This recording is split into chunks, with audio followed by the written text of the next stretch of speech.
Super Earth, our home. Prosperity.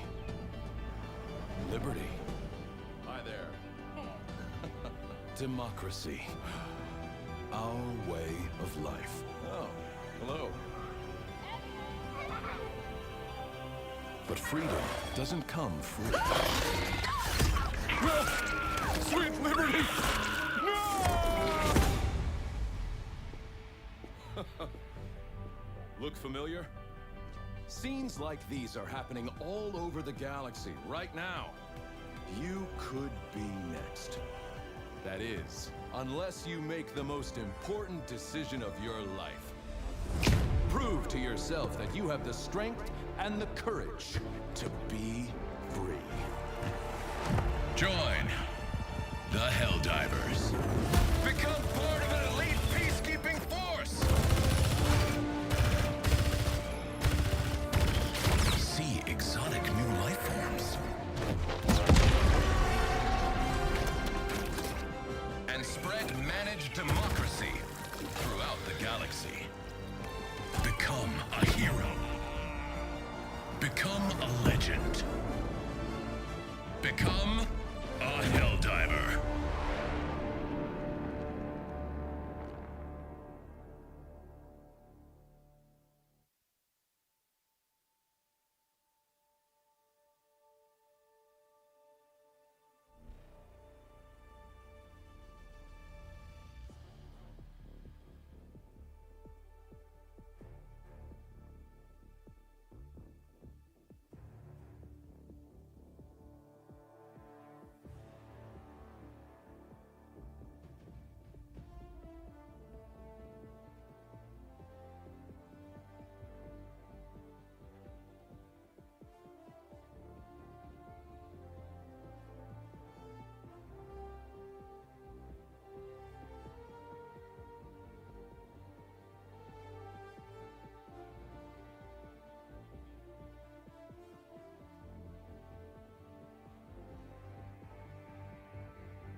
Alrighty.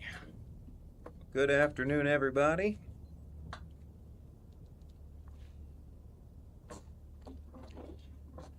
Hope everybody's having a good day.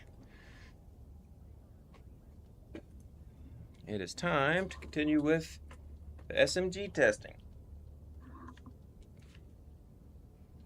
Let's see.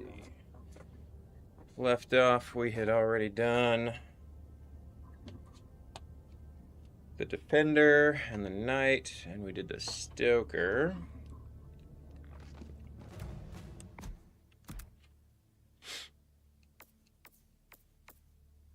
Yeah. So we're going to pick it up with the Star 11 SMG. We just got these, 5 more to do here. So the plan, first I want to establish a more relevant baseline for the damage comparison, specifically with the Liberator, since that's kind of like our all-around reference point for things in the game, that and the Peacemaker. But when I was looking at those breakpoints for damage and number of shots to kill things like the Warrior bugs and the Brood Commander bugs, it was like most of the SMGs so far seem to be hitting relevant breakpoints at around like 15 meters, and then maybe again at 25 meters, and then again around like 45-ish meters, which is about what I expected.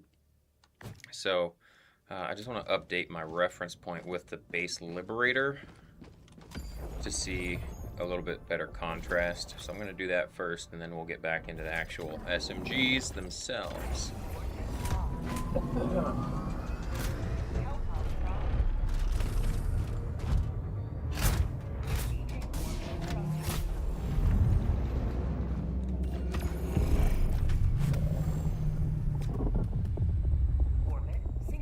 Let's see.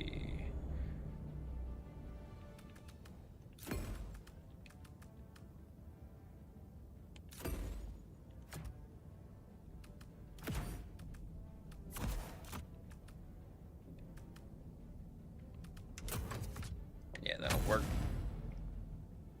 Hopefully we'll have an easier time today and the bugs won't be quite as wonky, kind of cattywampus as they were yesterday with all their flopping around.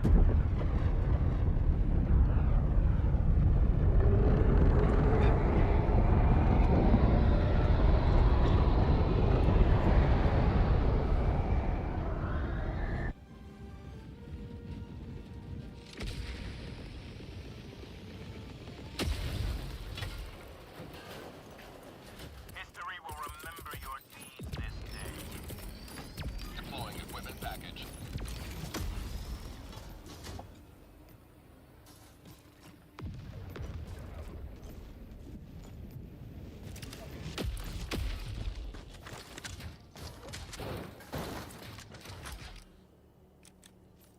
This is semi. Alright, everything else should be good. I'll start by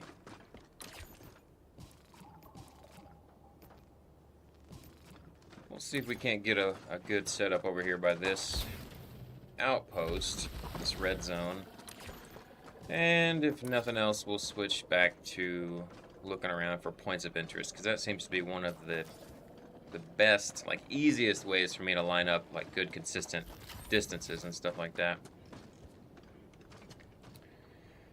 Hey there, Noir Line. How you doing today? How's the health going? Yeah, you know, thanks for asking. It's gotten to be stable again, finally.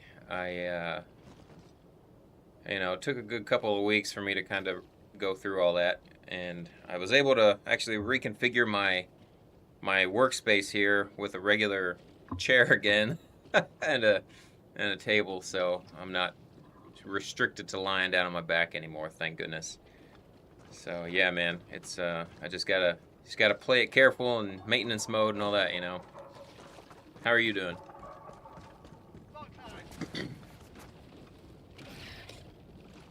Well, this isn't quite what I wanted, but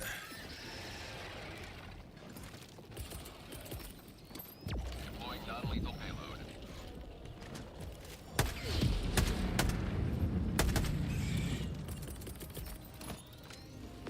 Sending down sentry.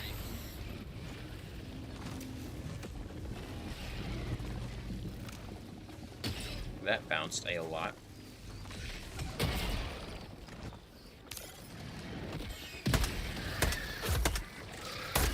Get the fuck out of here. I'm trying to test stuff.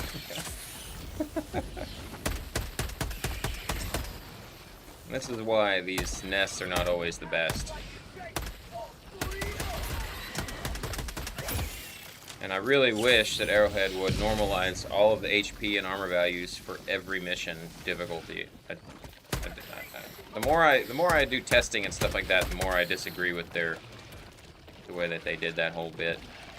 I know it's designed to try and help players get acclimated, but I don't really see the value of it because, you know, all of a sudden you jump up to difficulty 4, or 5, or 6, and now enemies have more health than what you were used to on 1, 2, and 3. It's like, it's kind of a bait and switch. Yeah, thanks, man. Times like that, well, those flare-ups really suck. So, appreciate the support.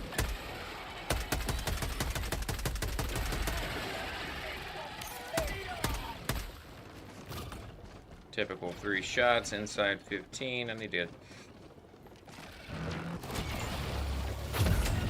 Wow, dude almost took my head off.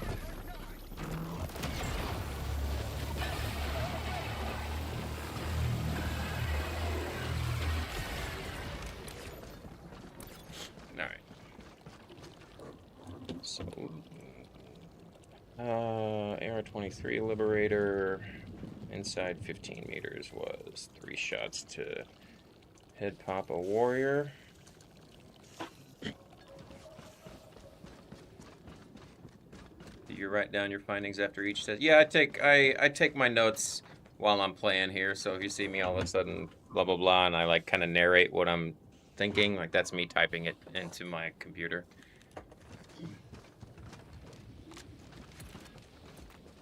You gotta do it. Otherwise, you know, it's just too easy to forget what you found.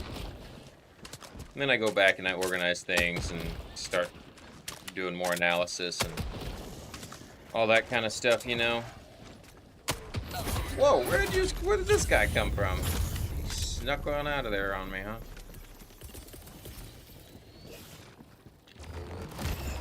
It's actually useful. I can take advantage of that. Firing non-lethal payload.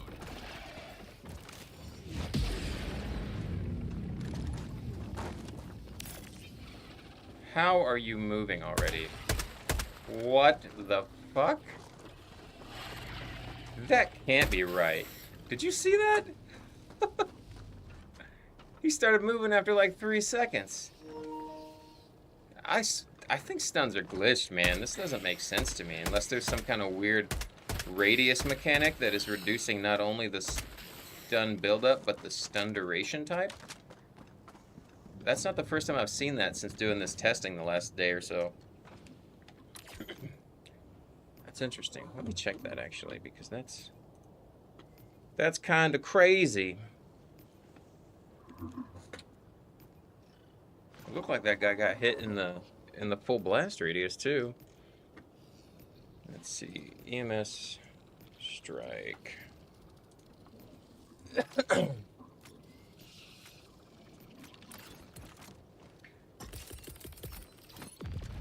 sentry.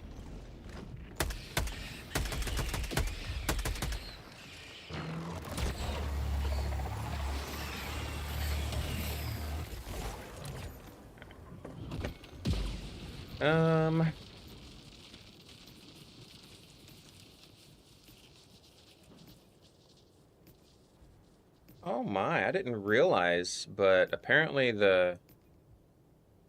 oh, that's silly. Okay, so apparently, according to the wiki stats, I didn't realize it, but the status type for the EMS orbital strike is a medium-sized stun, not a large, which means that it's a 3-second duration, and it's 100 status strength. So anything that's vulnerable to stun like that is gonna get immediately stunned, right?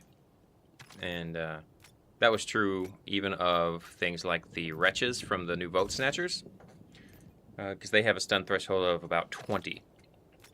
So you could stun them, it was just difficult to do with like normal weaponry, like primary weapons and stuff, right?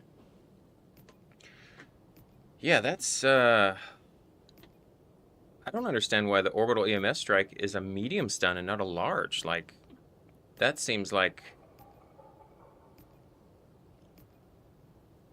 I mean, I know that the zone itself lingers for like 13 or 14 seconds or something like, oh, 15 seconds. Yeah, it lingers for 15 seconds.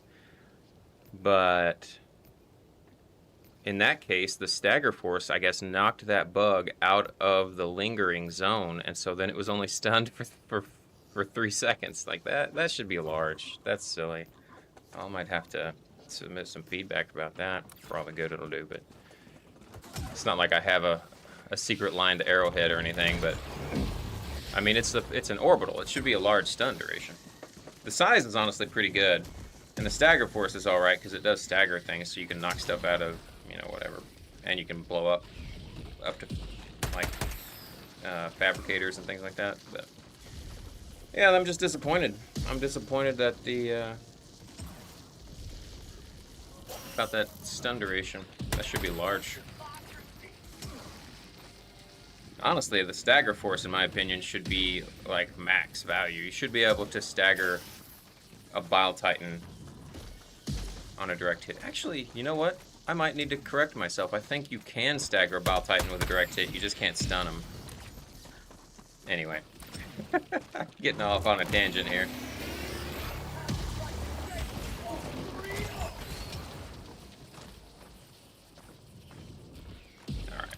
Let me go find a POI so I can get back on task here. So inside 15 meters is 3 shots, which is about what I would expect to take the head off of one of those, because they have light armor heads with like 150 HP, I think. So I'm dealing roughly 60, like 55 damage per shot or something. So between like a small amount of damage fall off and the actual armor penetration penalties, that makes sense. The real question is, at what distance does it take more than 3 shots?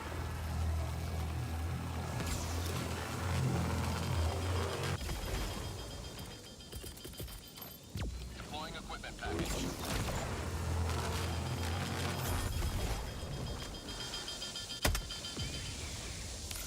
Terminate hive structure destroyed. Whoa, you little bastard. These things sneak up on me more than anything else in the game.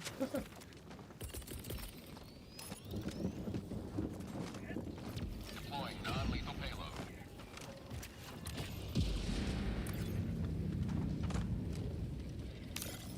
Okay. 1, 2, 3.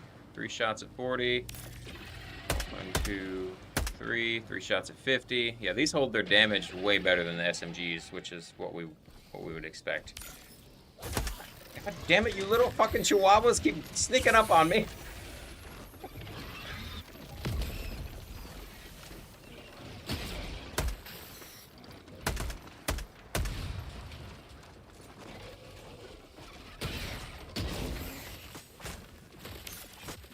How are you not stunned?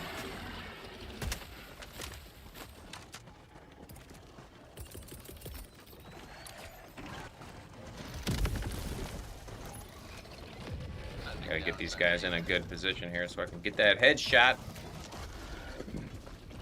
Of course, they're breaching. Okay. Alright, so 50 meters.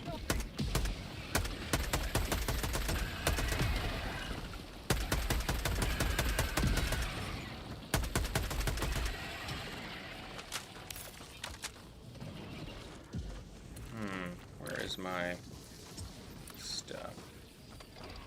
I think I'm gonna just... Come on. It's another 3-second stun. That's annoying. 7 shots at close range. Okay. That's a... That was similar to something else.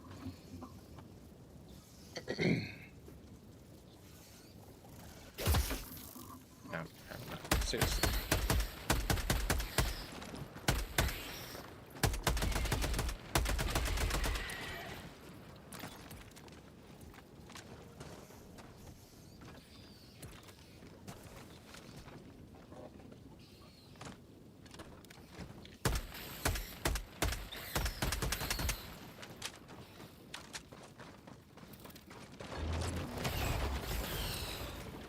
Who's left?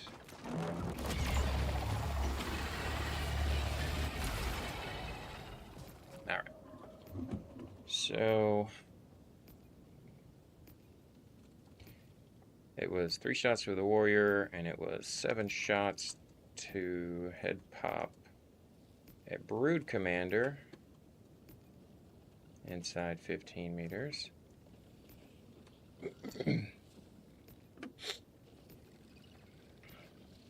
At up to 50 meters, Liberator was still 3 shots to head pop a warrior. Okay.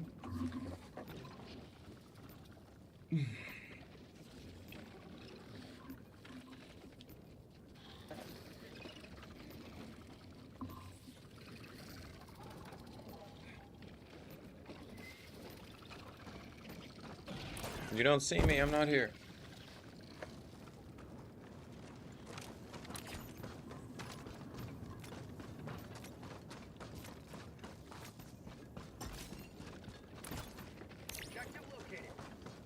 I need...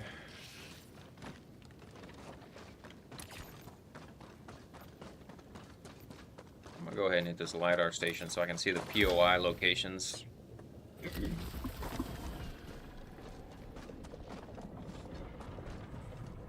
Make my life a little bit easier.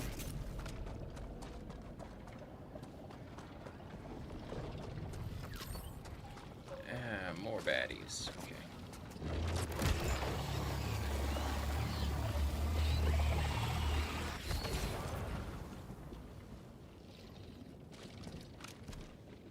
Alright, 42 meters, that's pretty good. Let's see if I can get a good vantage point here.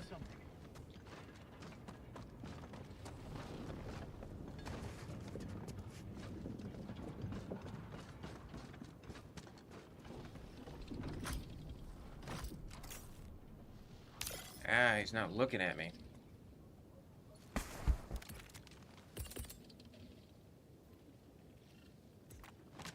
Maybe I can... Yeah, field testing continues, that's you know the game. Damn it.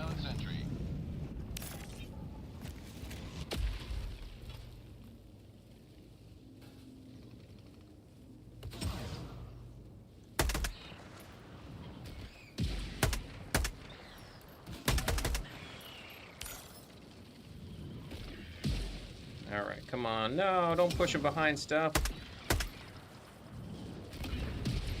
Ah, it's getting dark. God damn it. I love the day-night cycles in this game, but for testing it can be such a pain.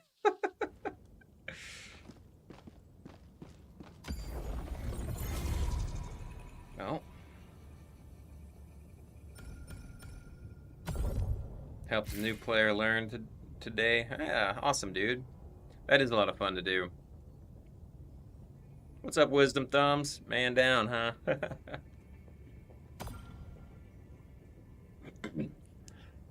Yeah, you know, honestly, I'm not sure what the deal is with stuns from EMS mortars and EMS strikes dealing all that stagger. Like, do they need it to be able to interrupt certain enemy animations? Because otherwise, I think it's less helpful than anything, because it can knock them behind cover. It can make it harder to keep your aim on their head when you need to. It's just not, I don't like that. Like, now that I'm doing this more dedicated testing and stuff, like, I already knew it did that, but like, it really makes it a lot more obvious to me that that massive stagger, unless it serves a good purpose, like you need it to interrupt, let's say something like a charging, like behemoth charger or something, or maybe it's required to be able to interrupt a Bile Titan if you direct hit a Bile Titan, right? Like, I just don't, I really don't like that. Okay. Anyway. Victory of this operation has a...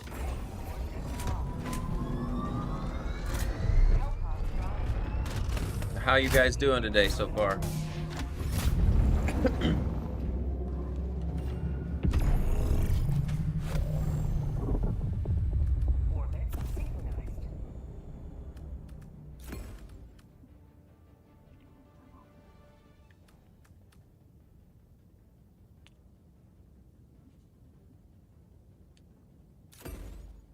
Oh yeah, I said I was gonna get the FRB, the supply FRB. That would be helpful.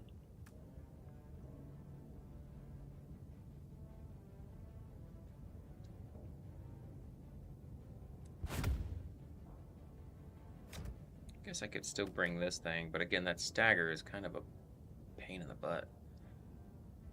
Well,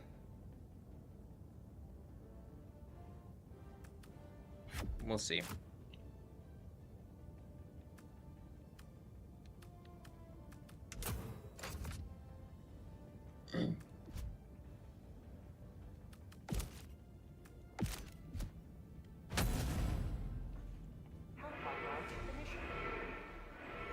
Have I checked Aliens Fireteam Elite 2? It just launched. I saw a few headlines about it, but I haven't looked at it myself yet. Is it, I mean, if it's gonna be an Aliens game, it's probably gonna be pretty awesome in terms of, like, the horror aspect, right? What do you think? PT yesterday made your back cramp this morning and had to come into work 3 hours late. It sucks, dude. Some of the guys are acting disgusted with you now, and you're pretty bummed.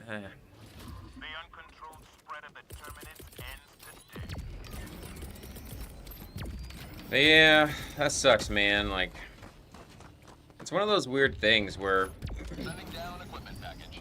when you're sick with things that like people understand can affect them, they're always like, stay home, get well, but then when it's stuff like back injuries, people tend to get a sideways attitude. I experienced that as well when I was still in the service. It's just human nature, I guess. Not everybody has that, I guess, empathy or compassion and understanding straight out of the birth canal, as it were.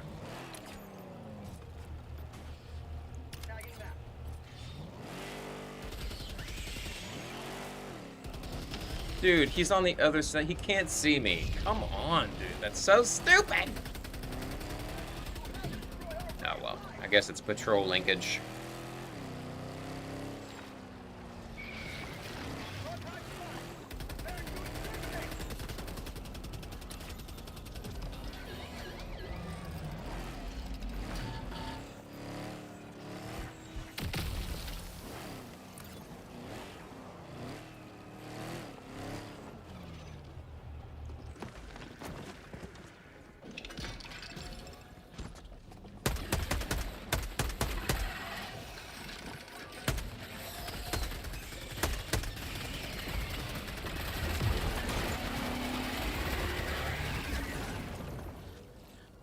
There's a lot of them there.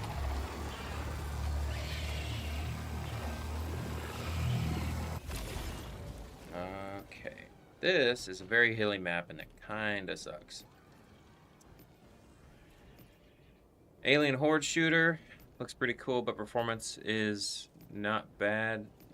Is bad, according to reviews. FRV is fun to drive. Yeah, it is, dude. It really is. I agree. Especially if you're on PlayStation 5 with the adaptive features on the PS5 controller. It's pretty freaking sweet. Yeah, you know, unfortunately, it seems like when games like that come out, they pretty much... there's a high chance that they're going to have bad performance on launch. And then they get patched within the next, you know, couple of weeks or something. I don't exactly understand it, but it is what it is, I guess. Okay, let me see here. I need...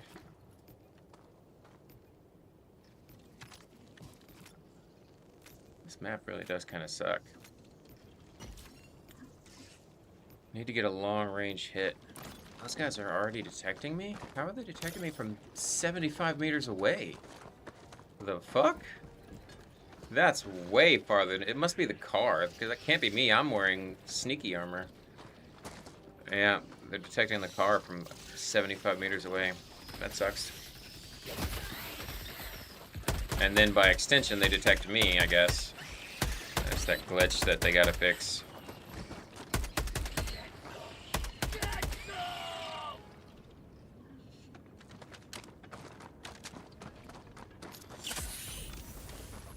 Alright, well, let me just see what I can come up with. I know at least 50 meters, you can still 3-tap a warrior in the head. Because you forgot to put your cologne on out of the hell pod, yeah. Yeah, it's called Tyranny of Terminids, right?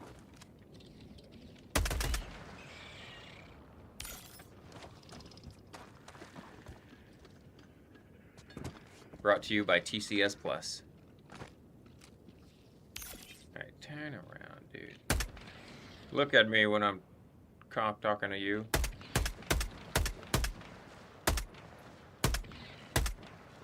I'm not sure if all those were headshots. If it was, then that was 8 shots at like 60 meters? What about these guys?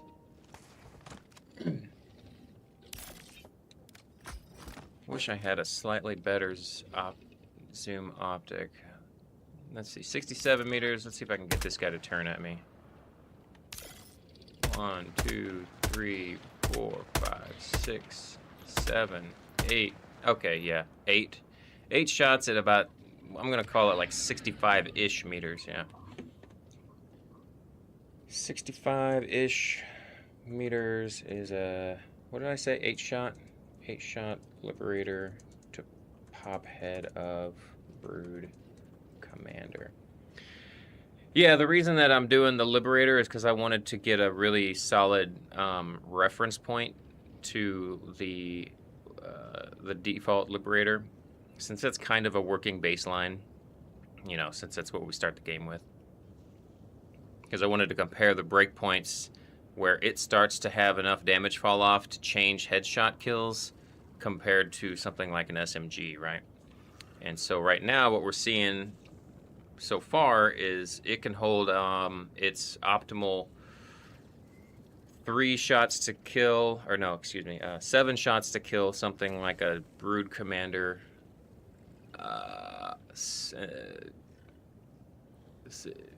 Up to around like 50 meters, somewhere between 50 meters and 67 meters.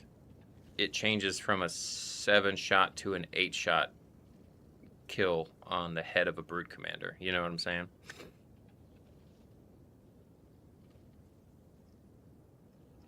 Yeah, I feel for you guys. Back pain, huh? Back pain's a killer.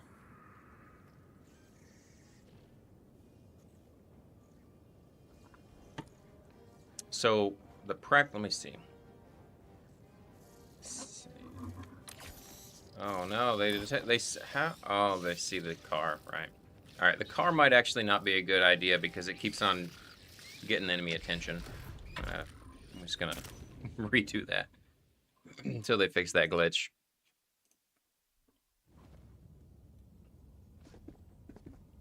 The hour of our next victory rapidly approaches. Let us cleanse the galaxy of alien scum.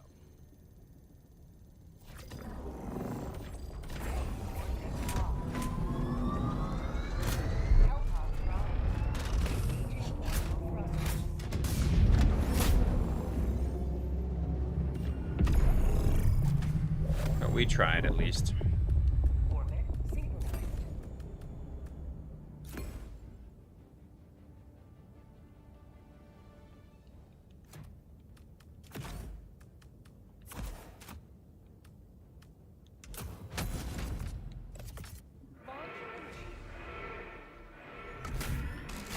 At least 50 meters. I need to find the exact breakpoint where it changes over. It's somewhere between 50 meters and like 65 meters. That's what I'm doing right now, and then I'm gonna switch back to my regular SMG testing.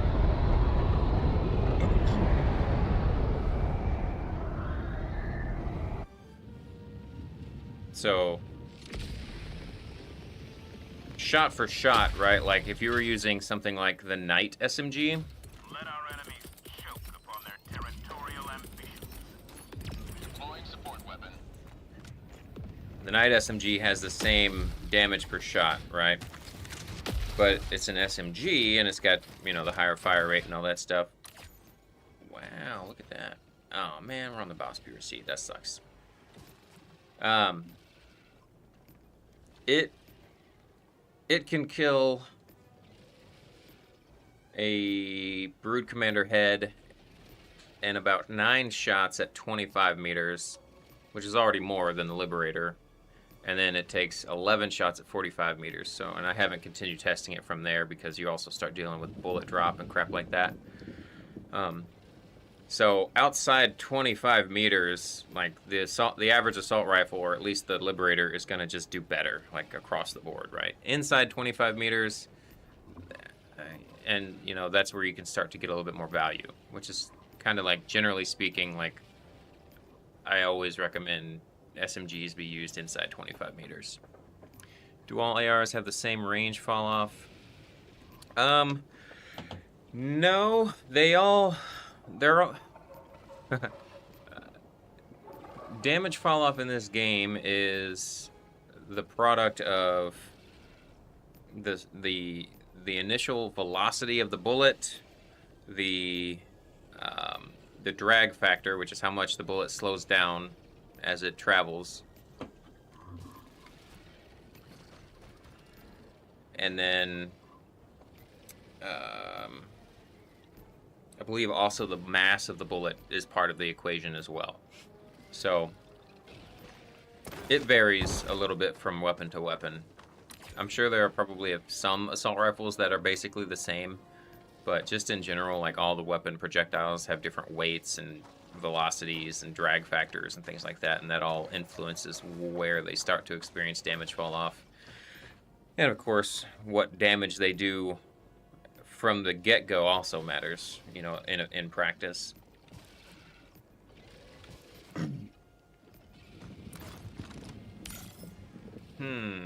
It's quite the frenzy over there. I wonder if I can...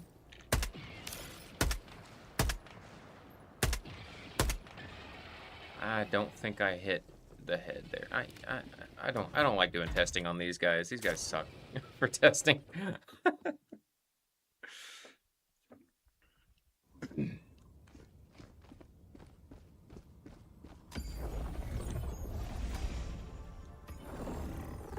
Come on, man. Quit giving me these nighttime missions. Fuck.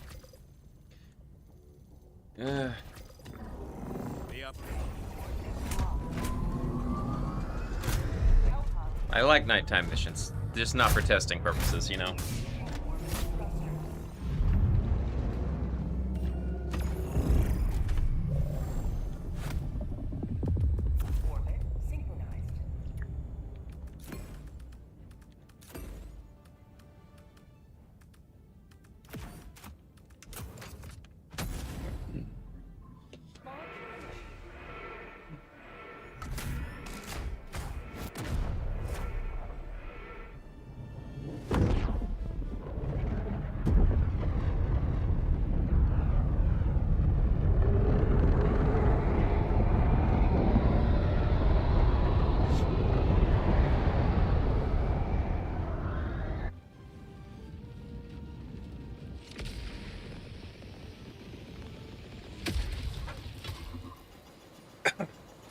All the galaxy looks to you for salvation. Let nothing stand in the way of liberty. Deploying support weapon.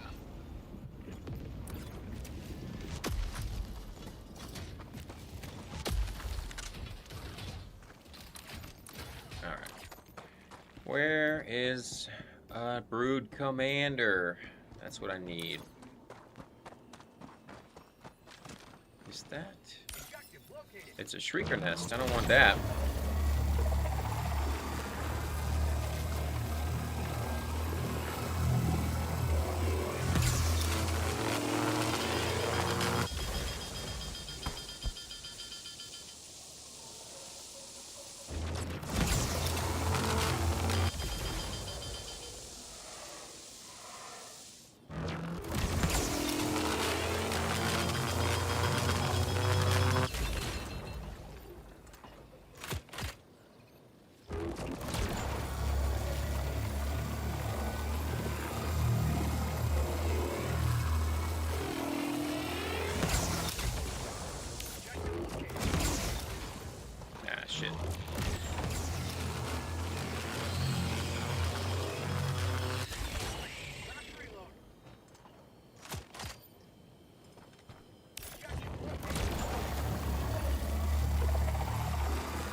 House cleaning.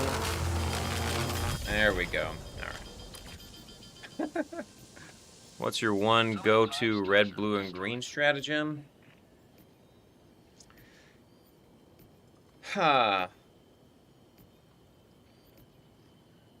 Well, if a go-to option is something that you can bring pretty much anywhere and do pretty good, I would say the machine gun sentry, the auto cannon, and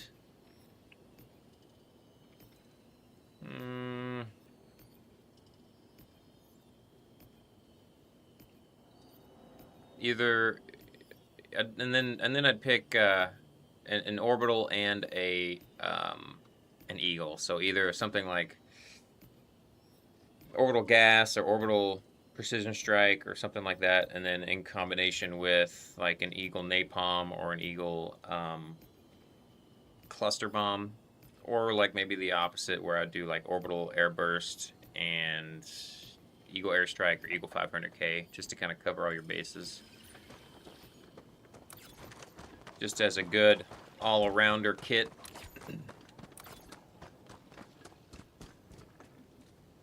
Oh, okay. You like that Docker life, huh?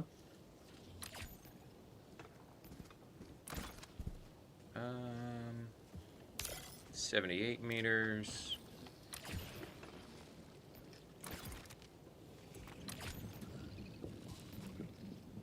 I'm gonna head over here. Maybe I'll get lucky and there'll be a brute commander at this objective. Which kind of mines do you like to bring?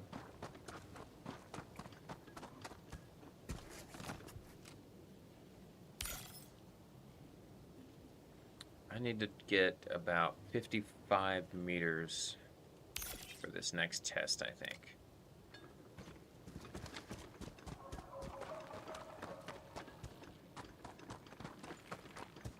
Incendiary and gas are super good options, dude. Good combinations for some crowd killing and some crowd control, especially with a gas effect, right? And they don't instantly kill you if you accidentally step on one.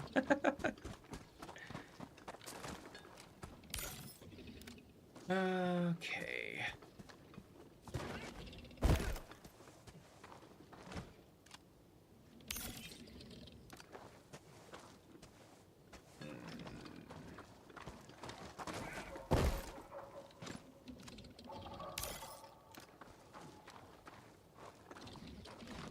Oh, come on with the flowers. That'll work. 1, 2, 3, 4, 5, 6, 7. Still 7 shots at 55 meters.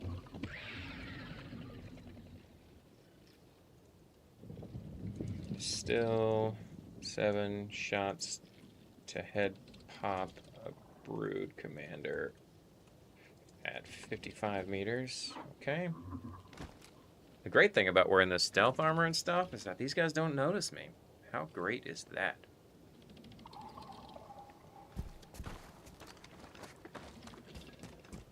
Let's see if I can keep it that way. I don't think these guys are looking.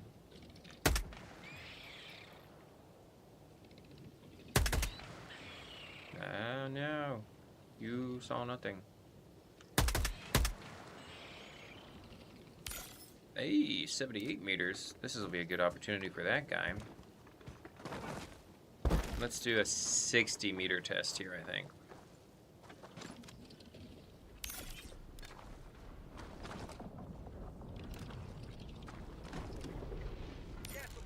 All right. 1, 2, 3. 3 shots at 60 meters. All right. Warrior is 3-shot head pop at 60 meters with Liberator. Shit, something's coming behind me.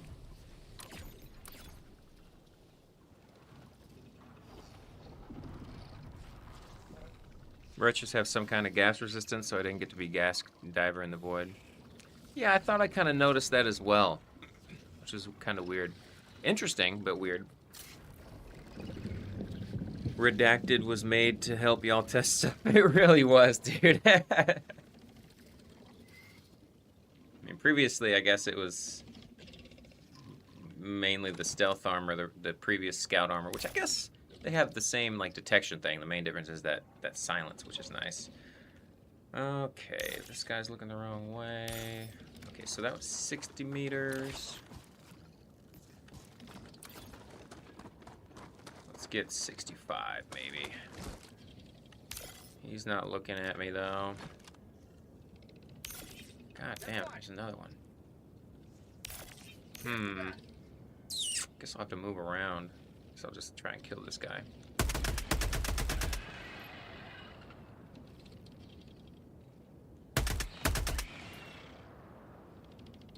Alright, that takes care of the worst offenders. So now I just need to wrap around there. Actually, I might be able to get his attention, at least for a moment. Hey. Yeah, well, I like depth of field. Like, it doesn't, you know, like, that's one of the immersion aspects that I enjoy. And it doesn't bother me too much.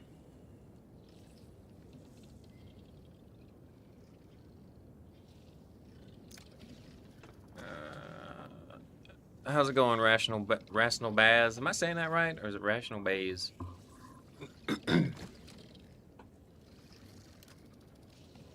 These guys are coming down the hill again, huh?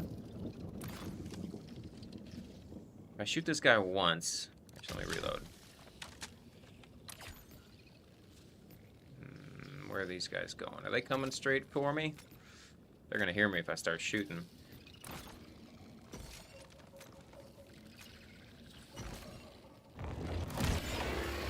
Surprise, motherfucker!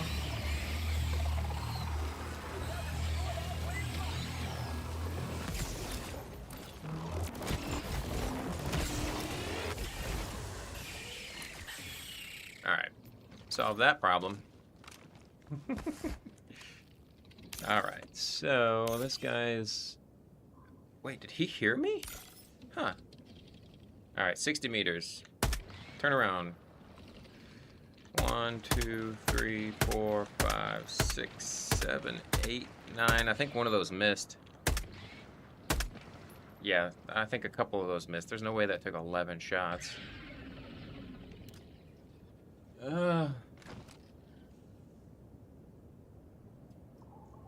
That or it was an awkward angle, because he did tip his head up a little bit. And that can also reduce your damage if you hit it at a steep enough angle. Okay, well, just for funsies then, I guess. Let's,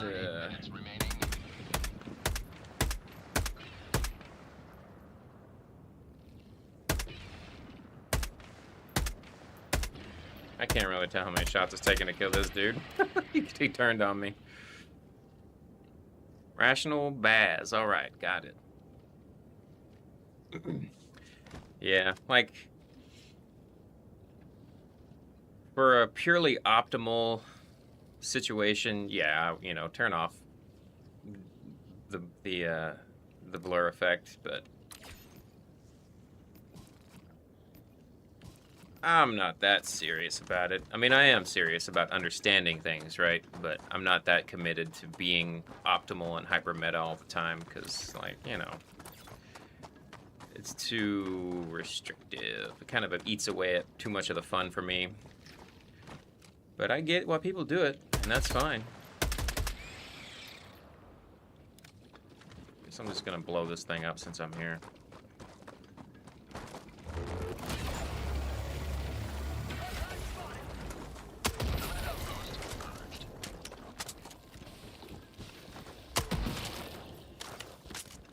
Okay, what do we got over here? Maybe there's another... Yeah, a little immersion goes a long way. I mean, the game is so cinematic, right? Like, these look like nothing but hunter douche canoes. Okay.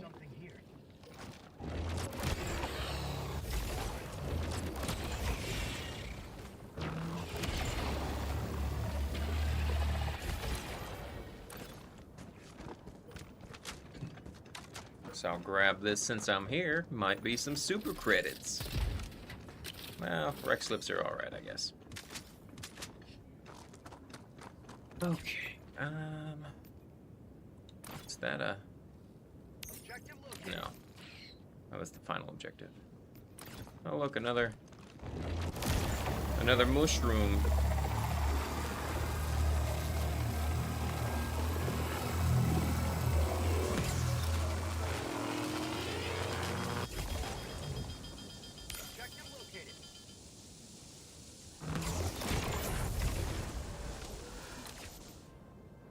Okay.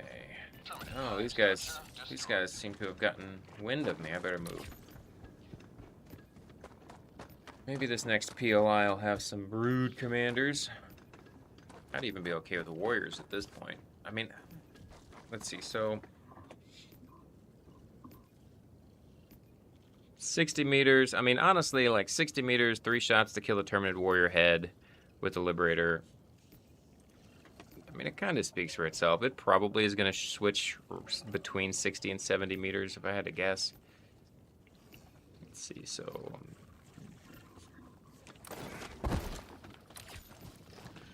The Brood Commander headshot, though, that was...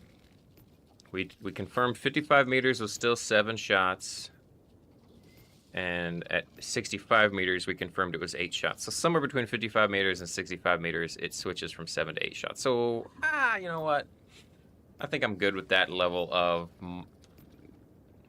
like, approximate accuracy. Because I don't want to, like, this is taking up a lot of time. I'll try and find get one more solid test into that before I call it quits, but... 60 meters. I need 60 meters. Do voteless eyes glow cooler with depth of field on? That's a good question. I don't know. I mean, I know that they flash whenever they become alerted to you, right? So there's that. It could be that it makes the brightness appear differently with that depth of field effect. That's a possibility.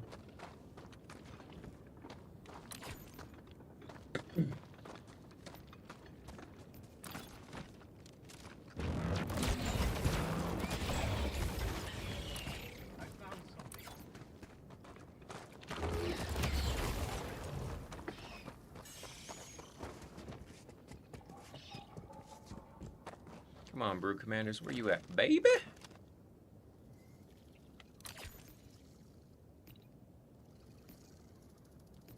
A Seif modifier active on the bug planets now. Oh boy, the absolute chaos. Can't wait. How's it going, Oblivious Naga?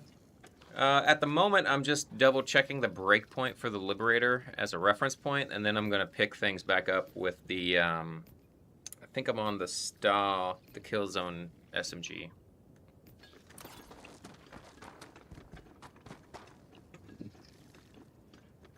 So far, with all of my testing, just to give you guys a quick recap, it seems like most SMGs do their absolute best efficiency for killing stuff inside 15 meters, and then some of them have another breakpoint change at about 25 meters, and then the next breakpoint change is around 40 or 45 meters. The base Liberator seems to maintain its optimal killing ability against things like Brood Commanders all the way out until around 60 meters. So that's a pretty good example of like why you might want an assault rifle versus something like an SMG, because the breakpoints change a lot between them, right? Which is pretty cool. I mean, I think it's cool, like, but you know, I'm a nerd. Oh, here's some guys. This is a good one.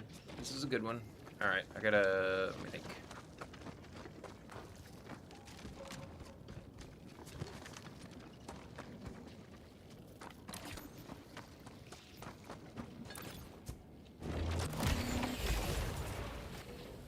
He didn't notice. Excellent. Yeah, it's pretty cool, isn't it, Baz? Like, there's a lot of nuance in this game that it's not obvious, and on the one hand, like, that's kind of annoying, and on the other hand, like, it's really cool. It's fun to discover, and that's part of what makes, like, the difference between the average 2-minute survival time Helldiver and someone who is basically John Helldiver. So I think that's pretty freaking sweet.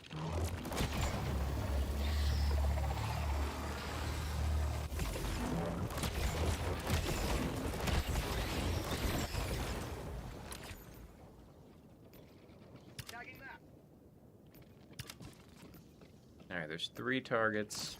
Oh, there's one. What did I say I needed? 60 meters? I forgot. I already know 60 meters. Okay, I need 65 for this guy, though.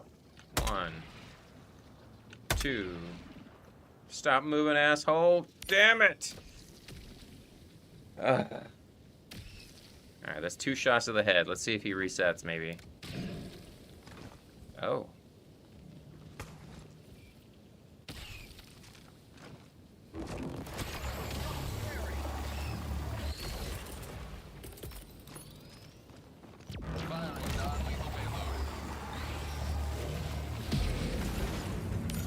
There he is. I think. Really, the bug's really trying to interrupt my delicate testing procedures today, you know it?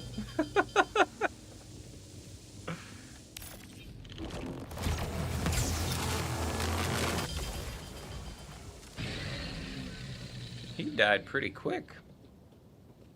I guess it was the fire damage. I was kind of sitting there letting him cook for a while. Oh good, he did reset. So I had 2 shots on his head already. So 3 shots at 65 meters. This thing holds on even farther for certain enemies, so that's pretty cool. Okay, so Liberator at 65 meters, still 3 shots to head pop a warrior.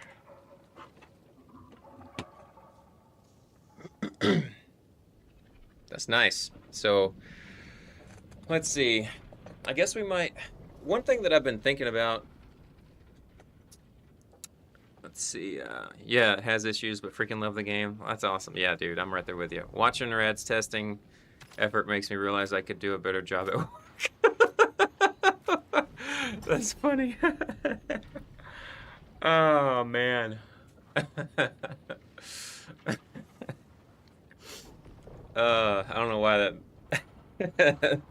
that got me pretty good, dude. What will be your next Warbond review? Oh, let me think for a second. I gotta calm down. That one really got me pretty good with that one.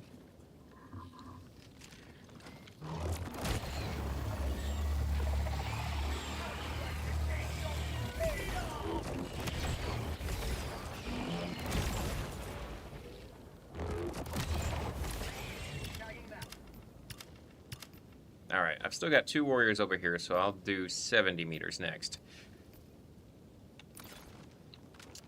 Yeah, the passion we have for things we love. My next Warbond review, let's see. I think I did an initial impressions on the Warhammer crossover.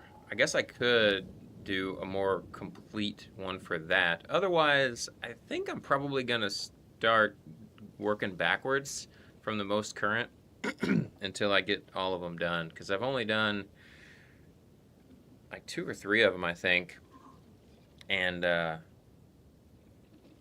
I think the first couple ones I did were before I had more fully developed my combat rule framework, and I've been thinking about how I might do Warbond breakdowns with that in mind, so that it's kind of like a good composition of those two, you know? Yeah, I think I technically covered Helldivers Mobilized, that comes with the base game. I think I covered Steeled Veterans. And that might... let's see, what was the first Electric Boogaloo version one? I can't remember. I'm blanking out on what it was called. Not Control Group. That's the one that had the Epoch. But the one that came with all the ARC stuff, I think I did that one maybe. I don't remember. I'll have to go back and look. I mean, at this point, the game's been updated enough that I could just do them again, I guess, maybe? I appreciate that. Did I do Force of Law? I don't remember. I'd have to go back and look. There's like so many things to research, and then there's a lot of different ways to present the information. Cutting edge, yeah. I think I'd have to look. Let me see.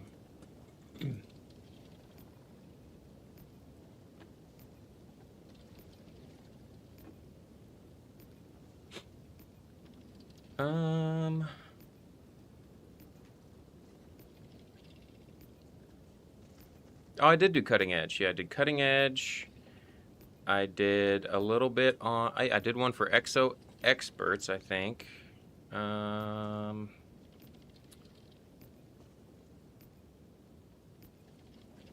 What else here? Steeled veterans. Looks like I did entrenched division and the Helldivers mobilize. Some of them I think maybe were more like initial impressions, where I kind of like ran numbers more than I did dedicated testing. But for the most part, even when I do that, my results seem to be pretty consistently accurate. So I still feel good about those. Oh, really? Cutting edge? Huh? Cool. I'm glad to hear that. I'm glad you liked it.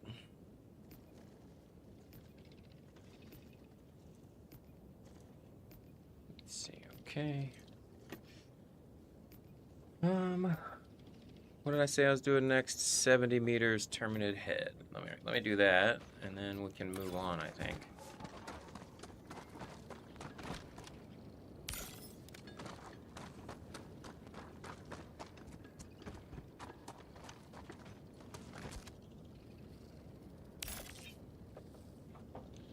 Okay. Oh, the patrol. The patrol's in the way. Look at this nonsense, dude. I can't shoot, otherwise the patrol's gonna come after me. I gotta wait for him to leave.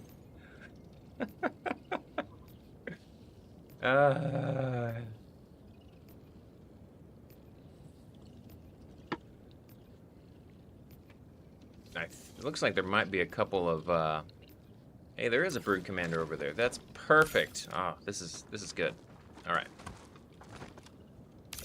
70 meters. That looks about right. Okay, let's see. It's getting dark. I think I got him though. 1, 2. Look at me. 3, 4. I missed. Stop moving, you little shit. I can't tell how many shots that was.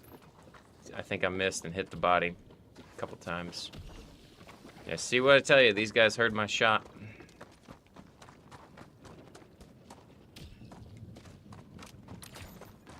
Where was that guy? He's over here, right? Yeah, okay. I'll hit him from the other side. Oh, there's one over there, too. All right.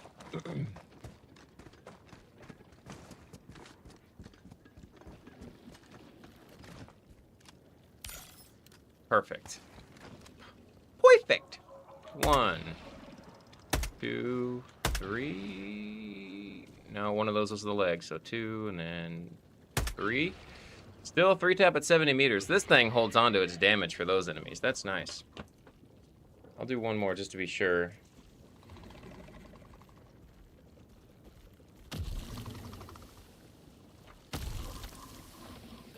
Oh my gosh. Get out of here.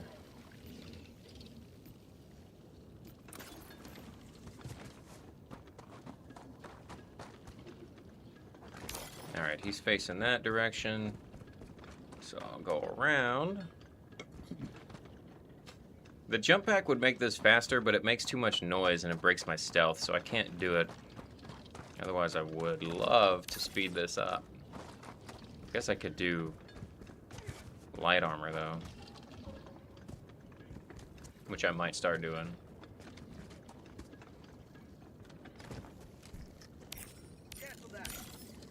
Having a hard time getting an angle on this one. Sub-objective nearby.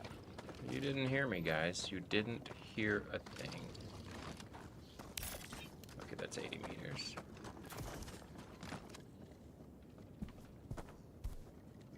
It's starting to get dark on me. Alright, 1, 2, 3. Right? 3? Yeah. Still 3 at 70 for sure. Okay. Well, I believe the warp pack also makes noise. I guess I would have to double check, but I'm pretty sure that its teleportation sound, it's an audible enough cue, kind of similar to sprinting. So if you're too close, then you can get unwanted attention. All right. So all the way out to 70 meters, you can still 3-tap a warrior head. And then, what did we say the other one was for the commander? It was 55 meters for the commander head. 65 meters it turned into 8 shots. So maybe right around 60 meters, I think we could say. Yeah, Warpack makes an explosion. That's what I was thinking too, so it's kind of loud. Alright. Okay, I know there's Brood Commanders over there, so I'll do 60 meter Brood Commander, and then that'll be the last one I need for the Liberator, because I'm not going to keep testing the Warrior headshot. I mean, 70 meters, maintaining a 3-tap, I mean, you can put this thing in burst mode and go prone or whatever, and use it as a pseudo marksman rifle, which is awesome. It's one of the things that makes assault rifles, especially the Liberators, so good, is they're so versatile. You just have to understand the different breakpoints, and I guess I could probably do another, like, more detailed breakdown explaining those kinds of things. Like, I try to make this stuff informative without making it, like an overload, you know what I mean? But, oh, how convenient! Oh, yeah! Let's see, I need 60 meters.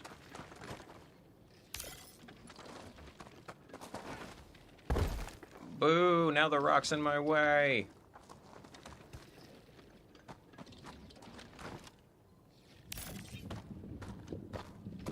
That telephone light thing is gonna get in my way. I can just feel it. I can feel the tomfoolery. Alright, let's try it. 1, 2, 3, 4, 5, 6, 7. 7 shots at 60 meters. Let's go.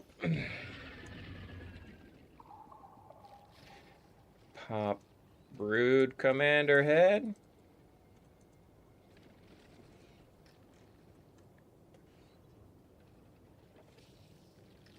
Well, that's a relief. I think we can confidently say, we'll just say beyond 60 meters, you can expect an 8 shot. So that's pretty good.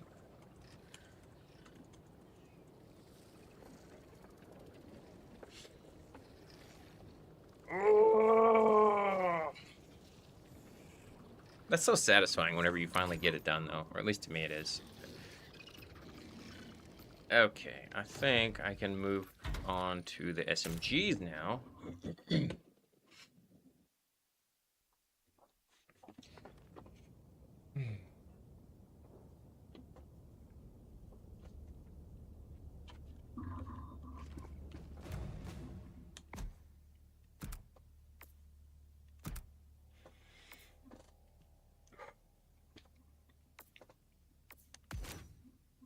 Yeah, so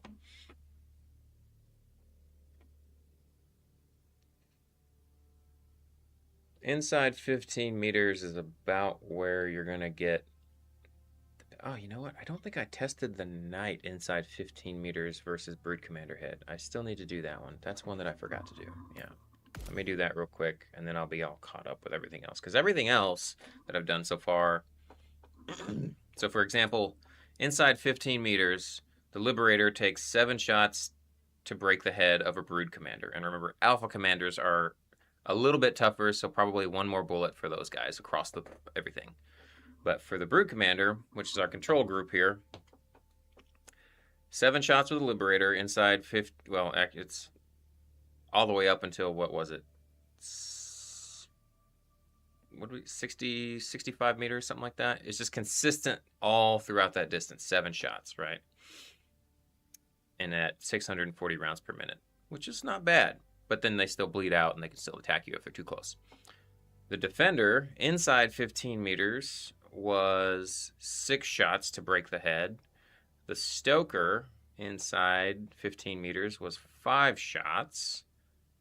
And then the Knight should also be 7 shots to kill inside 15 meters. It's just going to be faster than the Liberator because it absolutely rips at 1380 RPM.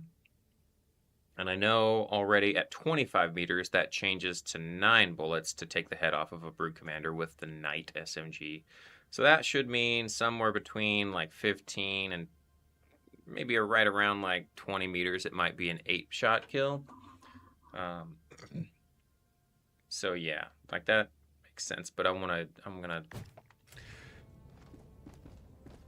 do it right, I guess, as it were, right?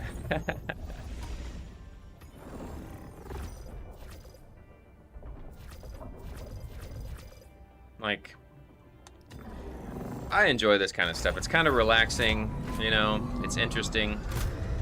And then, of course, I can present the findings to everybody, and, you know, that's helpful to the community. But there's, like, a piece of me, like, whenever I see people saying things like other, like, whether it's Reddit posts or other content creators saying that they tested weapons, I'm like, no, the fuck you didn't. You played with it for a little while, and now you're giving opinions. I'm like, I'm like mildly offended at the bastardization use of that terminology. Like, testing is not just like playing for something and getting a vibe check. What I'm doing is testing, and it's like, don't even, like, please don't insult me by saying you tested something. We know that that's not true. You know what I mean? Testing is, like, it's not, you know, it's not flashy. You know, it's not like I'm going out here solo and super Helldive in order to find, cause you can't really test stuff if all you do is play max difficulty, because there's just too much shit going on. Like, you can't tell, oh, was that like all headshots, or did I catch a leg? Like, you saw how many times that I accidentally hit the body or accidentally hit a leg, and this is in about as controlled of a setting as you can get. And you telling me that you think taking it for a spin for 3 missions at Super Helldive, oh, you figured it out? No, you didn't. Like, come on. Go now, Helldiver. Let our enemies take no step that is not hindered by the corpse of their comrade. So yeah, that's just like a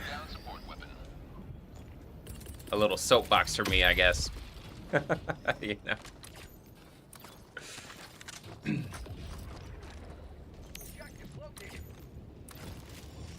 These guys are already on my booty.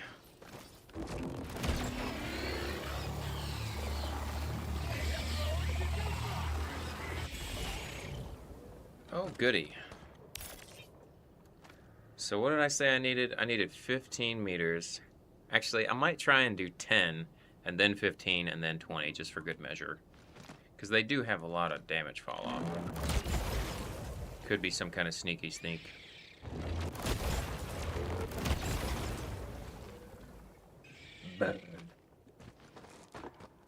They should be careful with the wording. Earned. Yeah, I appreciate it, man.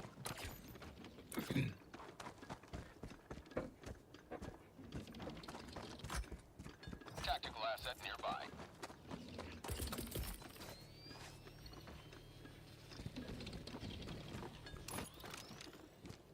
Deploying non-lethal payload. No! No! Oh no, stalkers. Shit! God damn it. Again, he got staggered out of the EMS zone, so he was only stunned for 3 seconds. Arrowhead needs to do something about that. That's not okay. If you can knock them out of the stun zone, that defeats the purpose. That's a real bummer. Yeah. All right.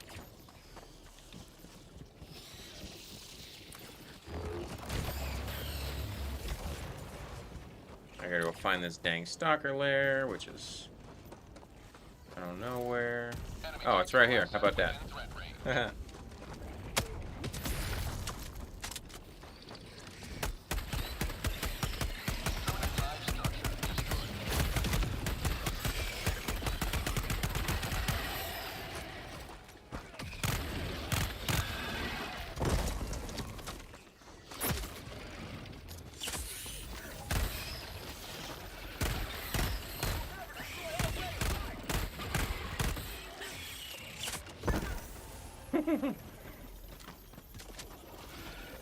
Alright.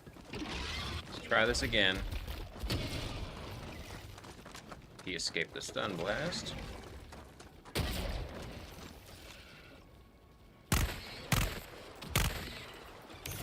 All right, so that was like 18 meters, and it was still 9 shots. Okay.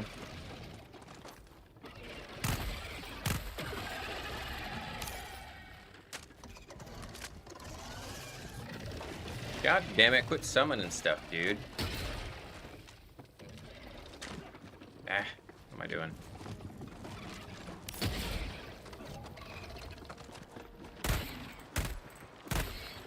Nine shots at 10 meters, I think. One of those might have missed, though.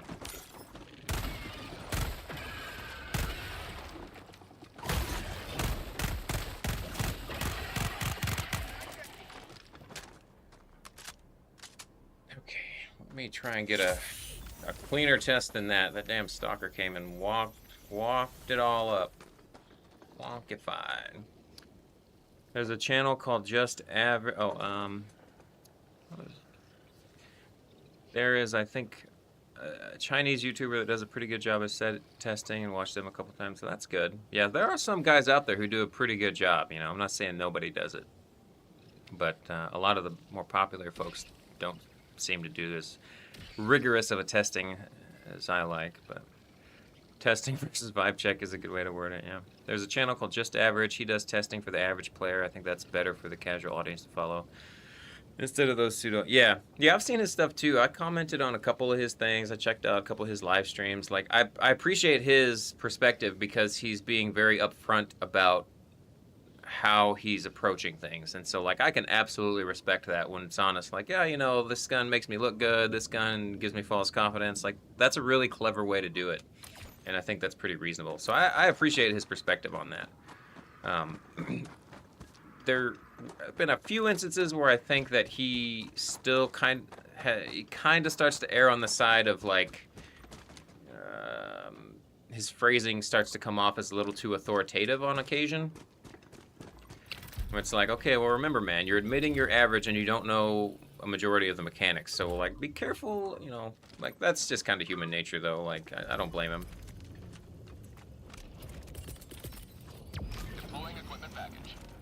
Yeah, but I do like him. He's got a good attitude, and his perspective isn't trying to sell you something like more than what it is, I think. And I have a lot of respect for that.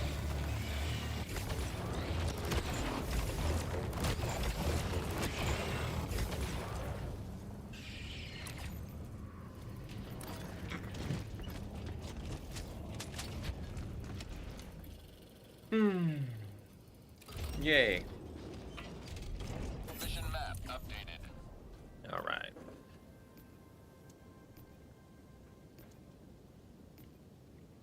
Pretty good for casual, yeah.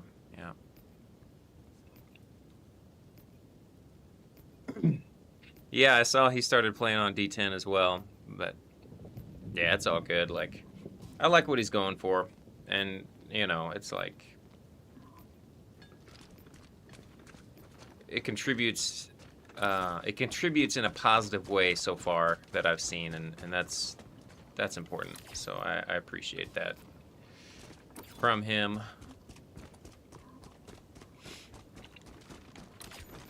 All right, let's see. Dude, what was it that I saw? I think it was still 9 bullets at close range. That can't be right. I don't feel good about that. I need to do at least one more, because I think I flubbed it.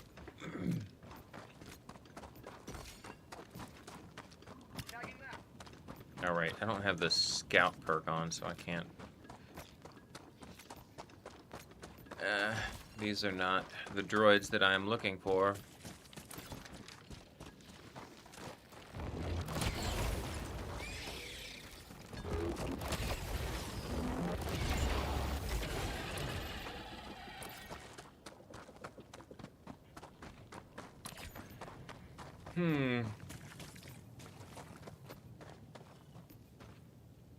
I need Brood Commander.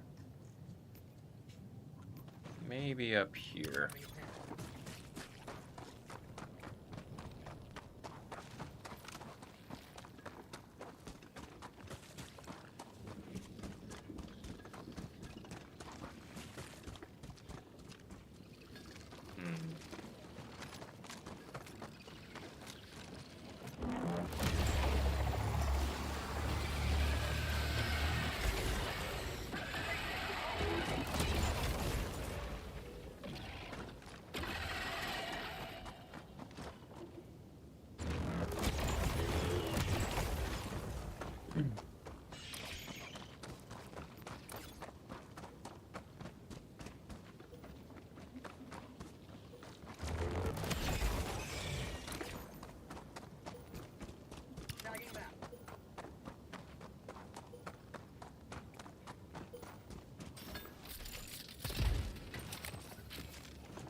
Come on, Brood Commander.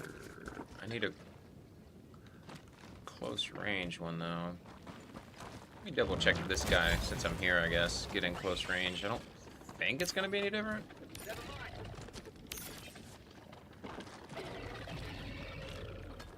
Oh, fuck you. He's trying to breach on me. There's the Brood Commanders.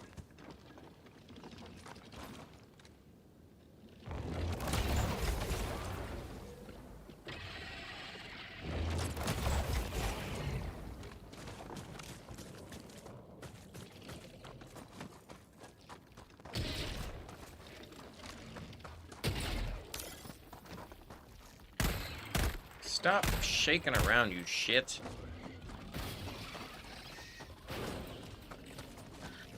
They really need to change it so that they don't keep flailing around like that. That's so annoying. I'm not sure if that was 9 or if that was 8. I'll have to clip it. How? Okay. Let's see if we can slow that one down a little bit.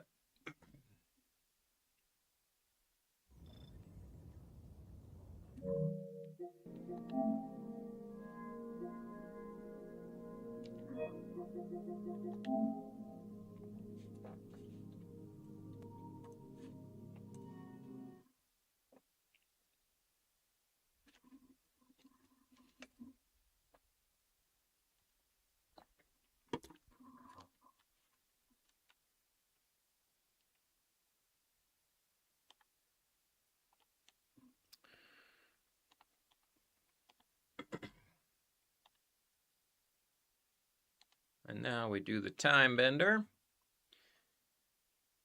Quarter speed.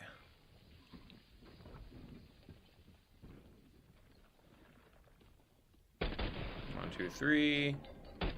Ah, those missed. There's 6. 7 shots. Yeah, that was 7 shots for sure. Point blank.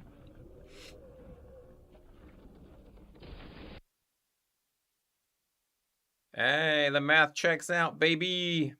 Let's see if we get the same result here. 1, 2, 3.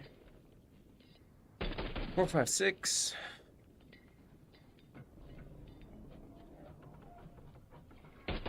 7, 8. Now that one was 8. He pushed back a little bit farther, though. It's pretty tight margin, I think. So this might be more like in like within 5 to 10 meters, it might be 7. Oh, wait a minute. And then as soon as you get outside of whatever that stuff, bullying innocent bugs, yeah.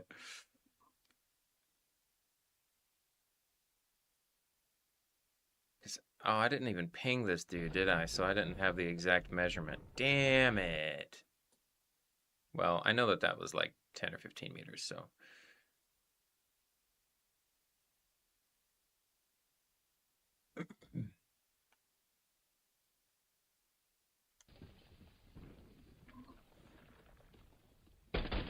One, 2, 3.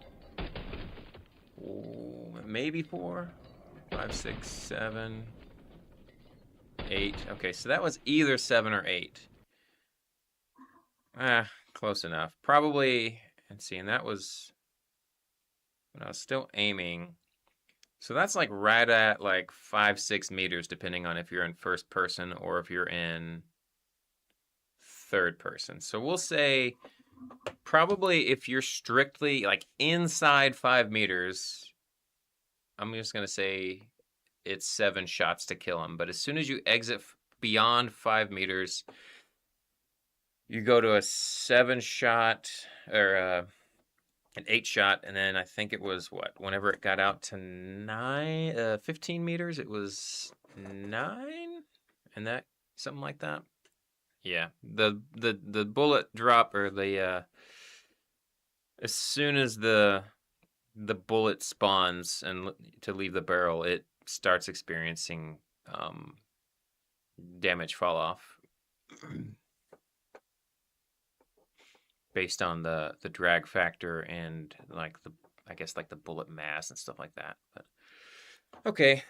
Well, that's pretty good though. Like, I'm okay with that.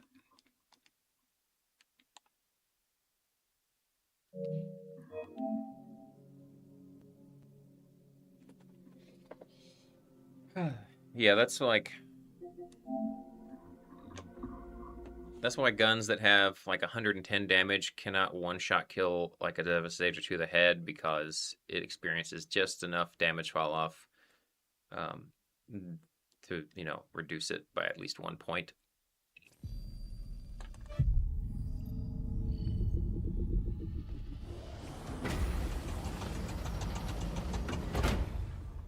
Oh, Mama, that was so much work. Okay. All right, so that was the Knight. Knight SMG versus Brood Commander. At 5 meters or less was 7 bullets.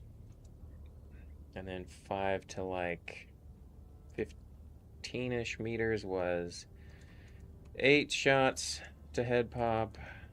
And then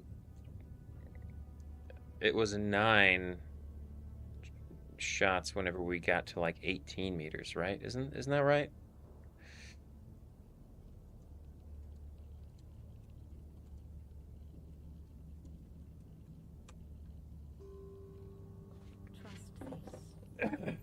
Is there a damage calculator that exists? I think there have been some like community tests that come up with like an approximation. I don't think we have access to like the exact calculation and formulas that Arrowhead uses. But so like if you're doing testing and stuff like this, right, and we're using that ping system, which is why I'm doing it this way, especially first person view, then you get a pretty good idea of the actual distance. It's not going to be exact, but it's close enough, right? And so you can kind of reverse engineer it, knowing how much damage the bullet starts with, and then look at the drag factor and see how many shots it takes to kill something.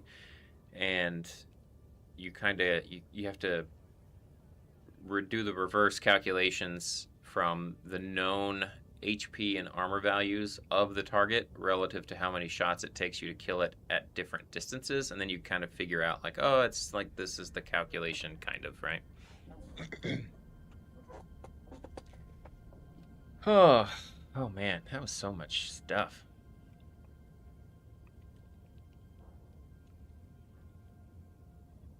So I'm just gonna kind of say for the Knight, it's like point blank, 5 meters or less, 7 shots to the head of a Brood Commander, 15 to about, or 5 meters to about 15 meters is 8 shots, and then between 15 meters and 25 meters, we know it's 9, and then somewhere beyond that it increases to 10 and 11. I know it's 11 shots at 45 meters.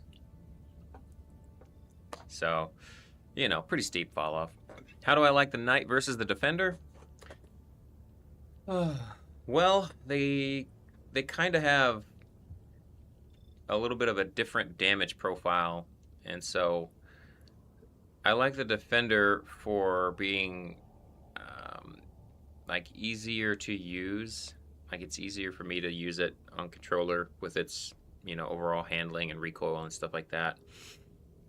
But if I want something that can absolutely shred point blank, then the Knight is your. I mean, it absolutely rips at close ranges. So visually, I mean, I kind of like them both for different reasons. The Knight, in its default pattern and everything, is just really a beautiful looking gun. It's got kind of that Damascus steel look to it, like the way it's got like the swirls and the lines and the waves and patterns in its metalworking. Yeah, you can see that on the screen there. Like that waviness in the metal is very much a Damascus steel type of design, and it's super pretty. I've had a few knives made that way, and it's just really pretty. And then, of course, the woodworking on the handle is all good and everything like that. The Defender, definitely more of an all-arounder as far as SMGs go. It's just more stable. It's easier to manage the firing and all that kind of stuff. And, of course, it's not quite as effective at those close ranges for bursting something down. But it definitely is easier to manage, you know, things beyond 15 meters. And its damage fall off isn't too bad out to like 40 meters. Like if you want to, you know, on a limited basis, if you want to be able to kind of snipe off some small chaffer units or whatever, or even something like a Devastator head, out to about 40 meters, you can still do it somewhat comfortably, which is nice. Which is why I guess they gave it the 2x, you know, red dot scope. But that's about as far as you would be able to do it comfortably, because beyond 40 meters, you start to get substantial damage fall off, and you start getting to see more bullet drop. So your shots become more difficult to land because you get to account for that. One of the best things about it, though, in my opinion, is that you can you can set it up to perform and look just like the Matilda from Leon Kennedy in Resident Evil games, and that's one of my favorites. I mean, it's got the magazine sticking out the side, so that's not great. But in terms of being a 3-shot burst and having the shoulder brace and the compensator up there, or muzzle brake and everything, and it's kind of like a composite version of Leon's Matilda fully upgraded across all the Resident Evil games, which I just enjoy that because I like those games. So to me, it's a nice role-playing option. Oh yeah. Okay, so that was a lot of work. Now we can move on to this one. So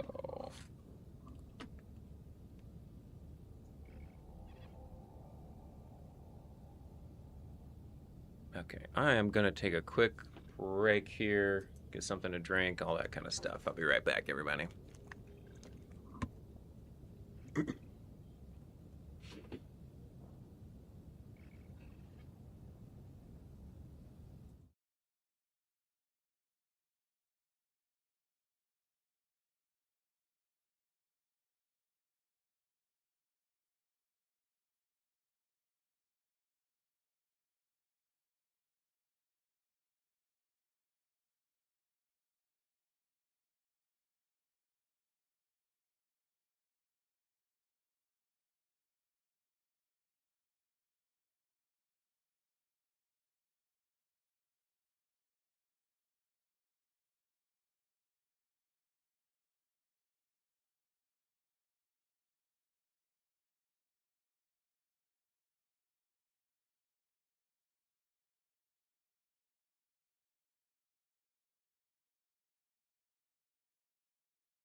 Okay.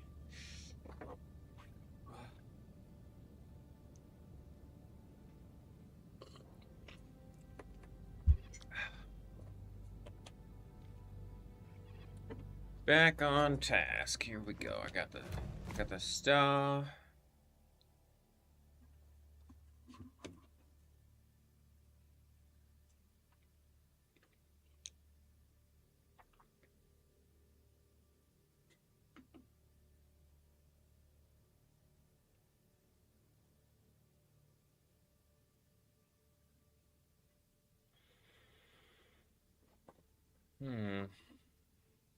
Wait, did I not finish the...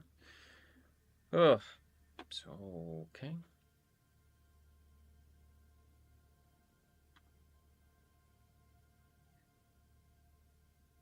Just checking my notes here.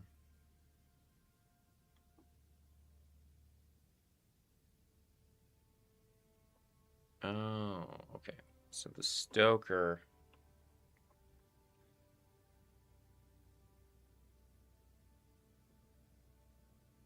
Let me double check that.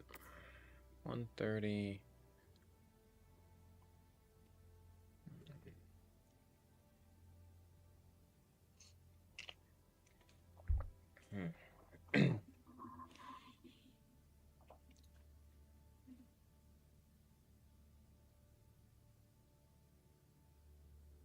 So that'd be 260. How do I think the Knight and the Gallant will compare being so similar? Well, let's see. It's a good question.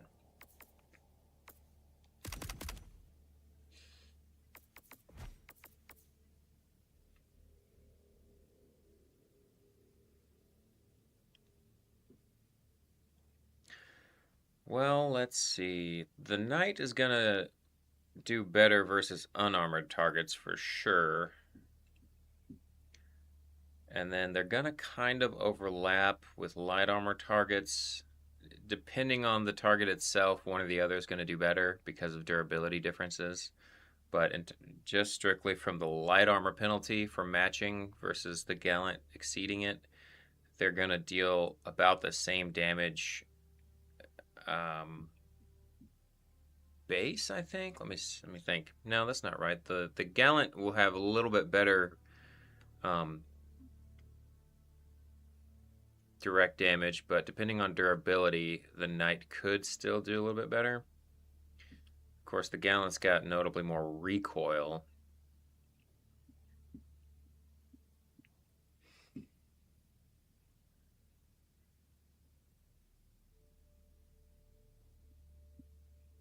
Yeah. I mean, really, it's going to come down to the Knight just being better suited to unarmored targets and some light armor targets, whereas the Gallant is just, it can directly go through the medium plate, and then it's going to do better at a lot of the light armor targets. So...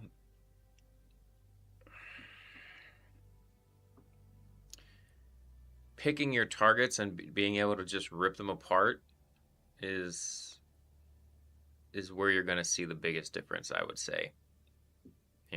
Like if you want to rip apart a flesh mob, you would definitely do better with the Knight.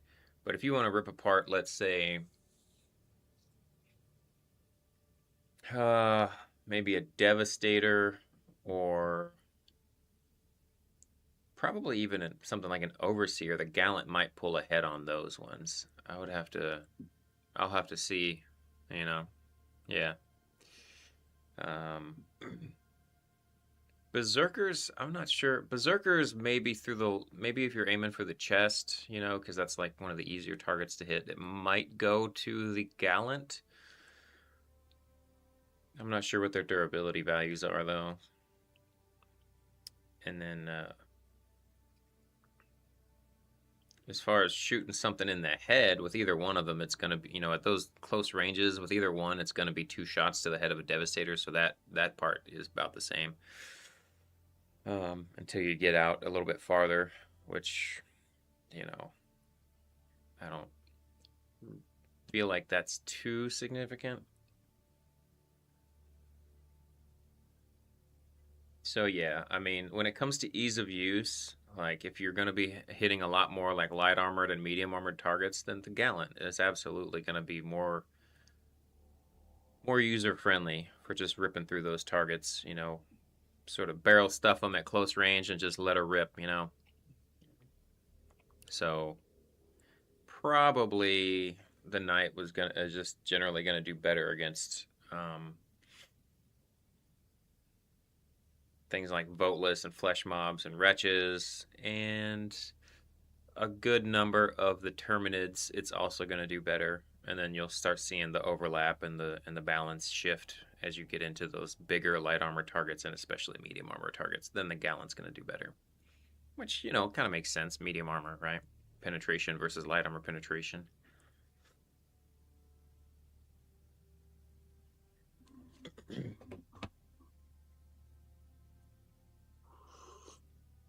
What do you think, man?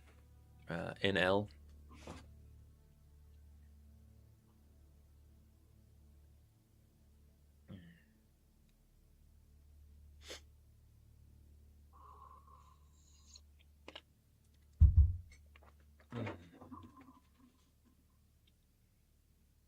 Let's see, I do need to check. Oops.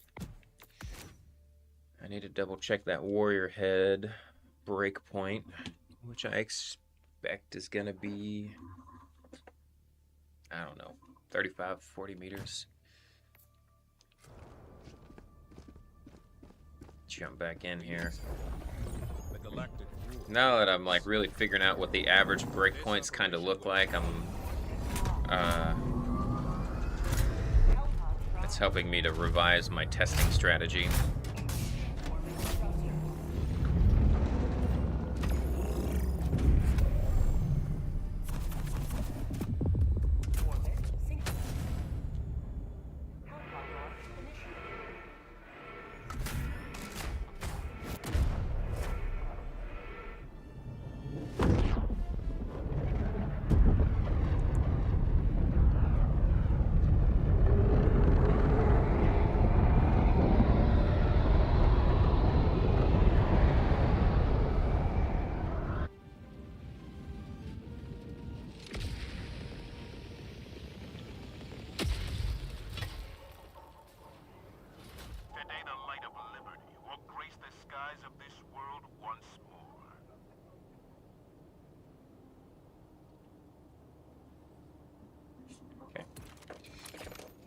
I need a warrior head next, I think.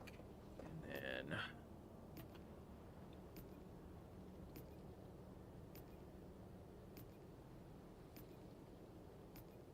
then... is that right? Yeah, warrior head for sure. Because I need to do 30 meters, 40 and all that stuff, yeah.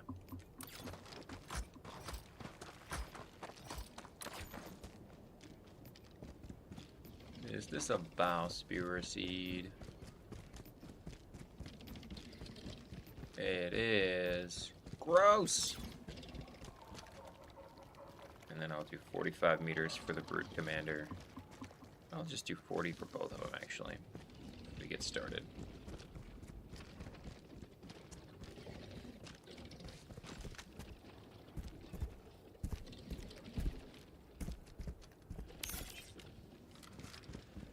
Okay.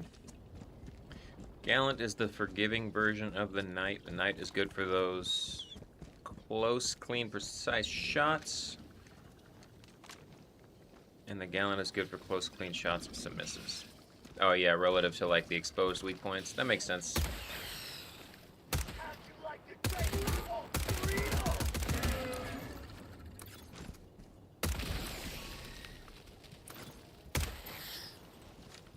I'm not here. You guys don't even hear me.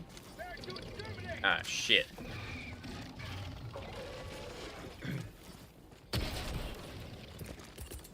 I didn't bring my EMS. Oh, I'm a fool. And there's a stalker. I fired before it was fully ready.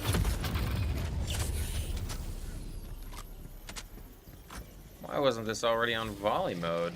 That's disappointing. Let me just go back and get my AMS.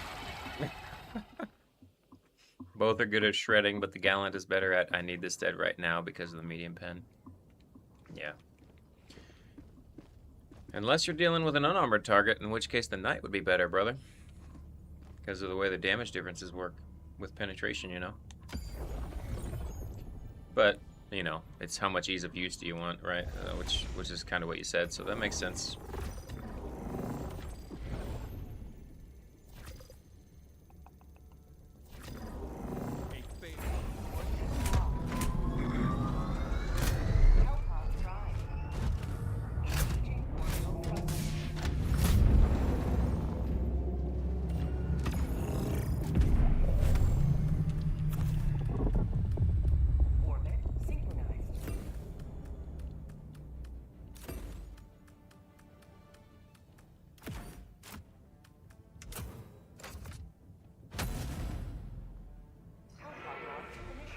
Yeah, I mean, if you're shooting something with medium penetration using the Gallant, then you're only gonna deal 65% of the damage listed. If you shoot something with light armor using the Gallant, then you do the full listed damage of 65 per shot. And then obviously if you shoot something unarmored, you also do full damage. But that means that the Knight, right, it does 90 damage per shot against unarmored. And then it does reduce damage against light armored. So that's where the big difference comes in.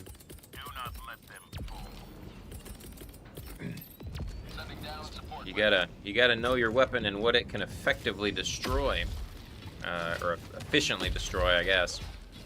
Well, both. You know, depends on the situation. How much of an oh shit moment are you dealing with? You know.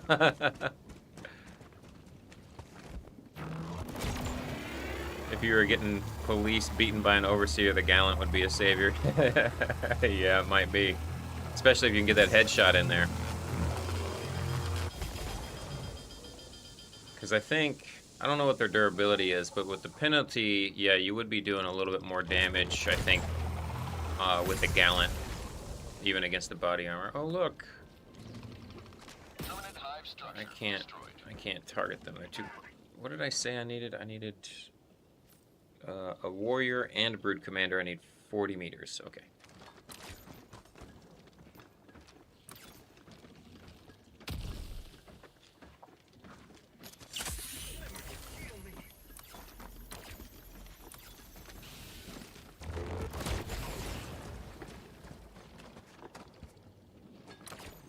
Why is this patrol keep... This patrol must see me or something. I don't know why else they're still here.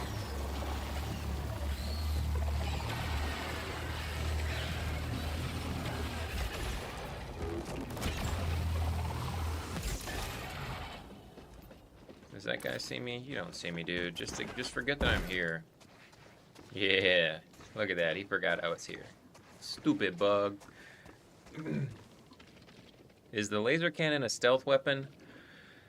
You know, I kind of forget the details, but it's not any louder than like an assault rifle. I can say that much. And the point of impact doesn't make any extra noise the way that an explosive type weapon does.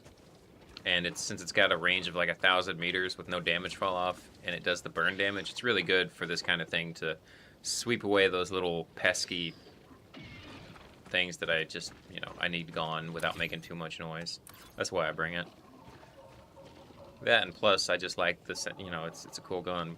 But it's really effective for what I need right now. That's the big deal. So as long as you shoot something, like anytime you shoot a patrol, like any part of the patrol, they are all linked. And so they'll always realize who and from where they are being attacked. But if you're dealing with standing guard units that are at a point of interest or on a base, then as long as they don't hear the like explosion effect or whatever, and you don't attack somebody in front of line of sight of another standing guard unit, then they won't realize it. Yeah. I need to go back and check because I've heard those things too, and it's honestly it's been so long since I've looked at them. I don't remember exactly how they function in terms of stealth, so I don't want to give you the wrong idea. This guy might see this when I shoot this guy because he's kind of in front of him. Yay, he didn't notice. Did he notice? No, he didn't notice. He noticed. He didn't notice? He kind of noticed. He can't make up his mind. He's a stupid bug.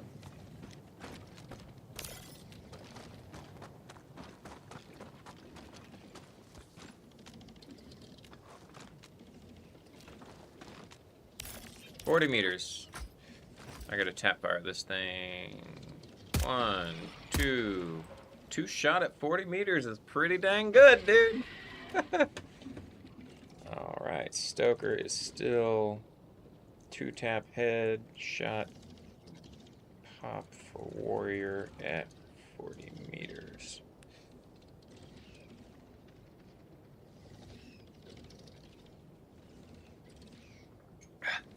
I mean, that makes sense. It does like, what, 130 damage per shot or something?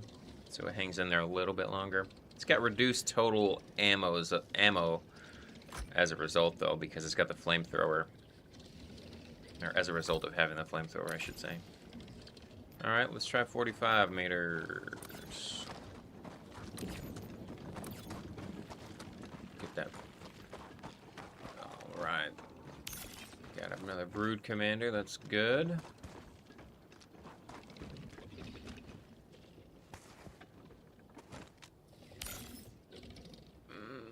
Let's see. What did I say that I had for this one a minute ago? I already have 35 meters for the Brood Commander head, and that should be 6 shots, so I definitely need to back it up. Back it up.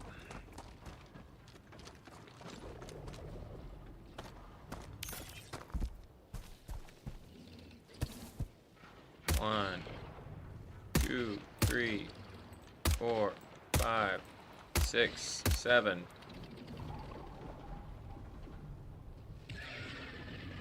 Seven shots at 40 meters. Let me double check. I don't think I missed anything there. The Stoker is, opinion-wise, the best SMG. I mean, it's super strong. There's no doubt about that. It has some real good uses.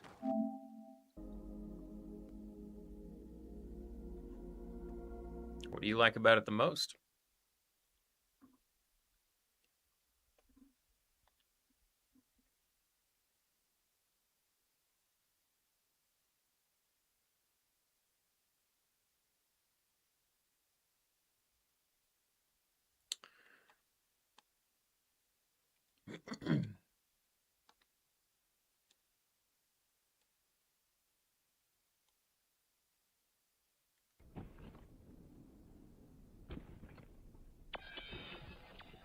These sound effects are so funny when they're in quarter speed.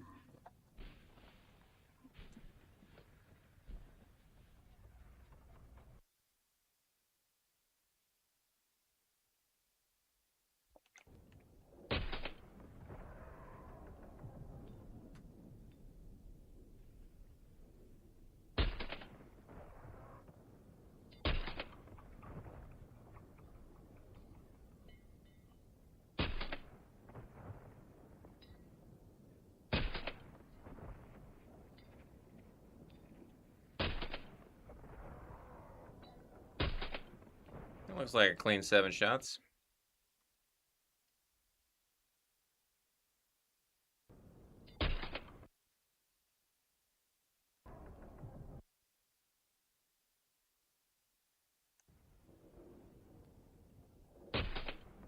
Okay, yeah. At first I thought that wasn't, but it did register on the face. It's face splatter, so.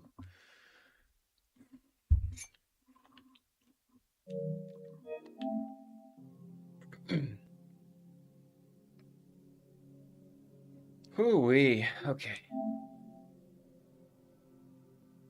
Utility, the damage, one-handed flamethrower. Yeah.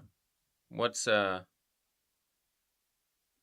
What's the utility exactly? Like I think about utility in a specific way with the framework that I've put together. So it's like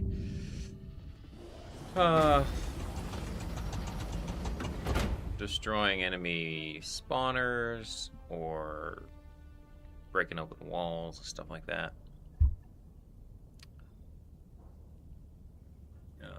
Or stealth applications,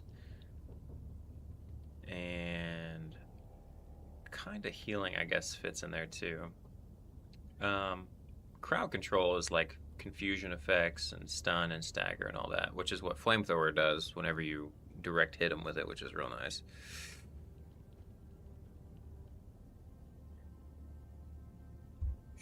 Yeah, it's a nice bundle, dude. Like, I totally get it.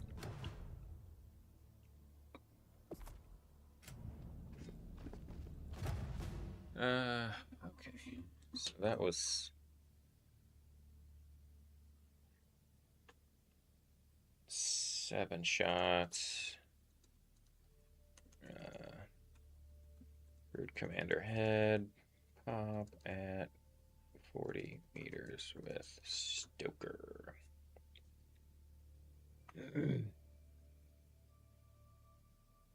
Right? I'm not. Oh. Yeah, okay. So that's pretty good. So like inside 10 meters-ish, 10 meters or whatever, about 5 shots to break a commander head. Somewhere between 10 and 35, it becomes 6 shots, and then at 40 meters, it becomes 7 shots. So, you know, that's not too bad. I mean, that holds its value.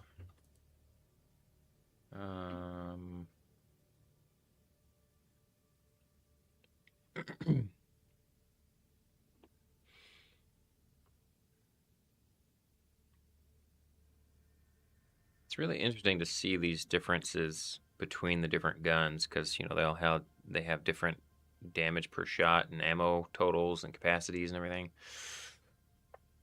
So it really starts to reveal just how nuanced their ammo economies and their damage profiles become. Yeah, run away and shoot. Yeah, that helped a lot. Yeah, that definitely helped a lot on the Void Planets. The swarms were everywhere.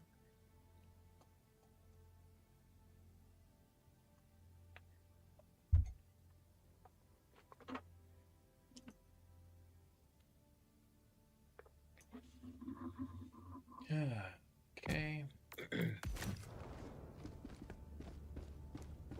The siege on managed democracy continues. Let us rally.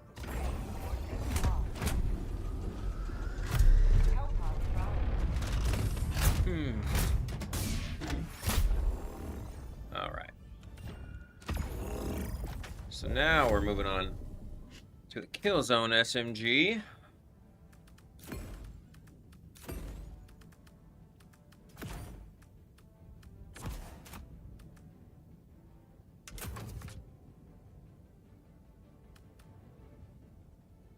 Yeah.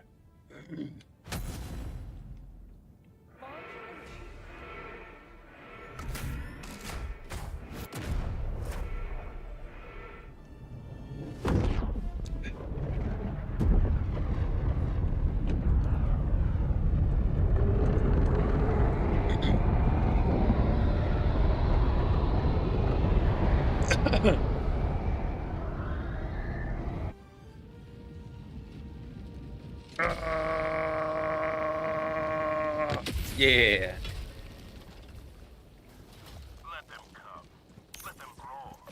Let them see the insurmountable might of the Helldivers. Oh, there's no. Dang it. Alright, maybe that wasn't such a good idea. Firing non-lethal payload.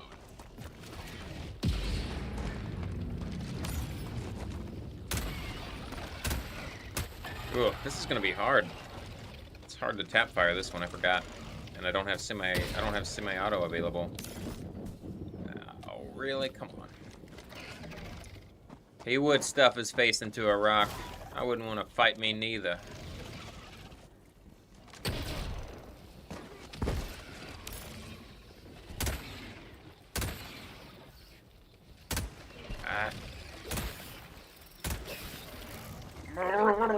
You fucking...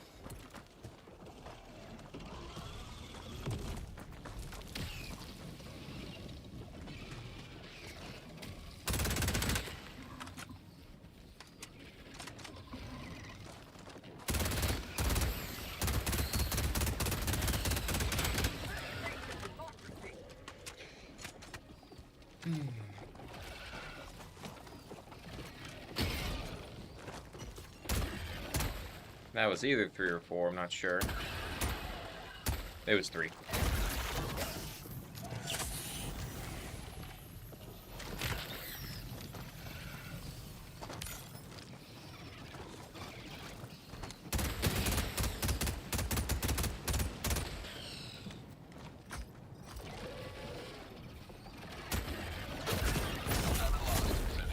I don't like that I can't switch this to single shot mode. It makes things so difficult to test. Joining the fray.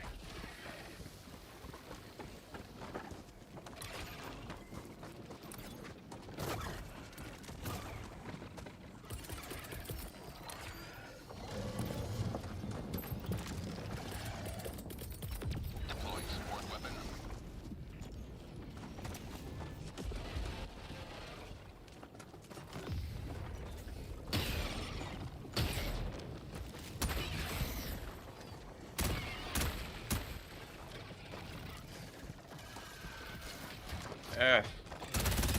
I'm getting too much shit around me. Alright, this is getting on my nerves. I shouldn't have dropped in there.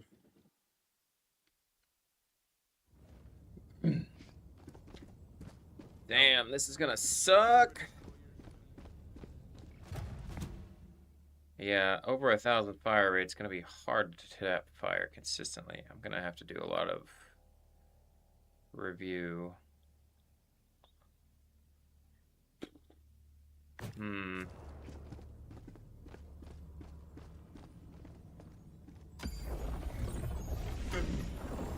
bugs are aflame. There's a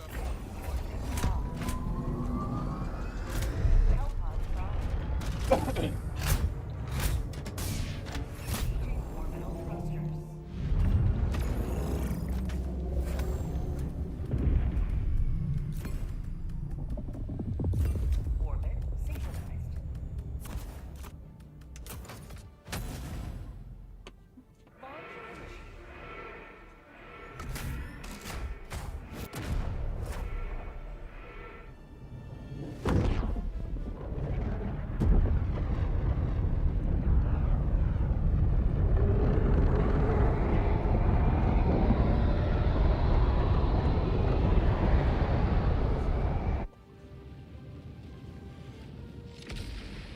Okay.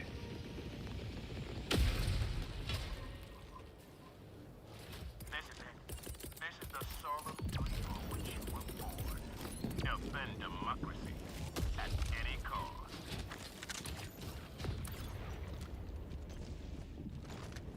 Objective located.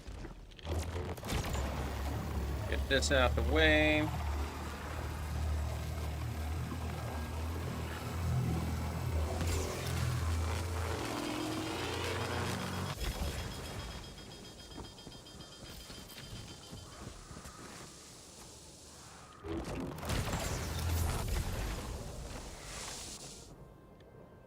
Never mind. Yeah. Permanent hive structure destroyed. Enjoying your new helmet, huh? It does look pretty sick, doesn't it? It's like a mashup. Dead Space and then I guess just the squid. The squids. Huh. This SMG not having single shot or even burst mode. Man, what a pain.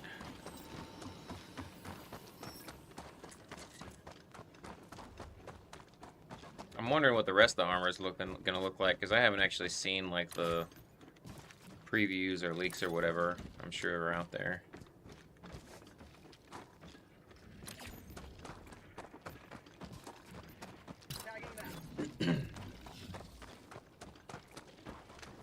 Huh.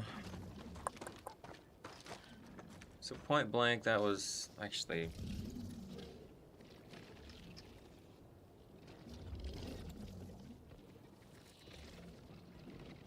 Wait a minute. I don't think I need to test this one individually because I think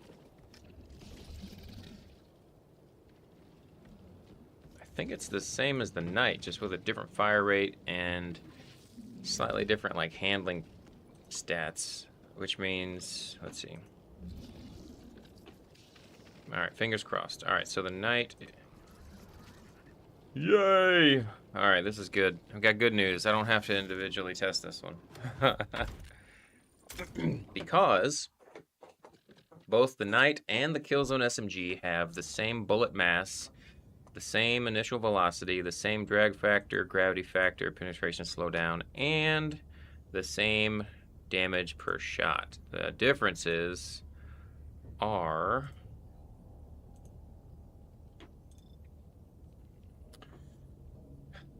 Let's see. Obviously, one is customizable. The Knight is customizable. Let me go in here.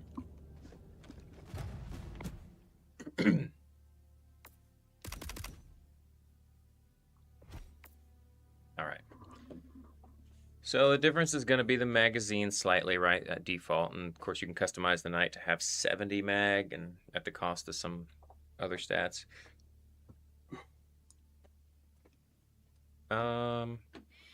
Let's see. So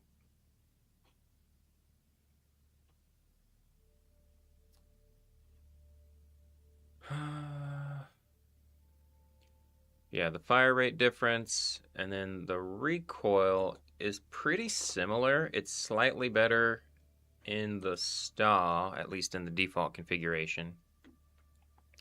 Same spread.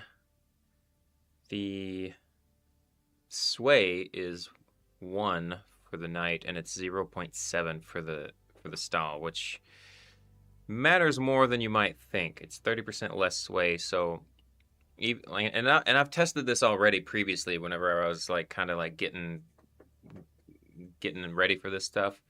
What I found is that if you customize the Knight to be like as much recoil control as you can, it's still very similar to the STA SMG, and I think the reason is because the STA just has that 30% better sway, because, you know, the way the bullet the way the weapon shoots and the overall weapon shot pattern, I mean, that's still a product of recoil, fire rate, and sway and spread.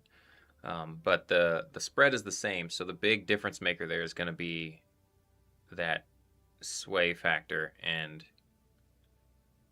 from my previous testing, they're very similar. I kind of prefer the way the STA feels now that I'm remembering doing this, because I did this like last week. The trade-off, of course, is the 30% difference in their fire rate, which is pretty freaking huge, right? I mean, you can just... A 2-bullet difference, right, isn't really that big of a deal in their default configuration. So, it's one of the things about the STA SMG that makes it a little bit easier... Well, a little bit more of a hybrid between chaff killing and like lesser chaff killing and versus being able to shred through like meatier, chunkier enemies, right? The Knight, if you don't use it in like semi-shot mode or burst mode, it's very easy to waste ammo when you're killing chaff, because it's just such a high fire rate. It's even kind of hard to do with the STA, right? But it can kind of flex between the two a little bit more easily than the Knight when in full auto mode. And so you know, it's not that bad in that regard. It's kind of an interesting matchup. It basically is its own customization option in between the available options that you have on something like the Knight and one of the other SMGs with a lower fire rate. Yeah, I remember going over this now. How's it going? Ash the Stampede. That's funny, dude. It's a good show. I notice with the better sway, I can move and shoot better since it doesn't bounce around compared to a lot of sway I need to. Yeah. And that's one of the big things about sway is that whenever you're, especially for one-handed weapons, like you can see it and feel it a lot more, especially whenever you really stop and try and pay attention to it. And, you know, and then you combine it with fire rate and recoil and stuff, and it all kind of like multiplies together. So, yeah. But the good news here, for me at least, is that I don't need to do any more testing with the Killzone SMG because in terms of damage fall off and all that stuff, that's going to be identical because they have identical damage stats. Thank goodness. Wait, what am I? Oh, whatever, you know.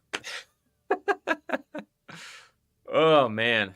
Yeah, because with it not having a single shot mode, it was going to be a real pain in the butt to get accurate testing. But I thankfully don't have to, so I can move on. Woohoo!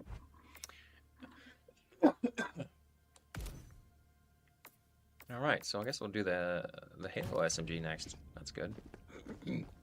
Helldiver, the Super Destroyer is ready for your next mission.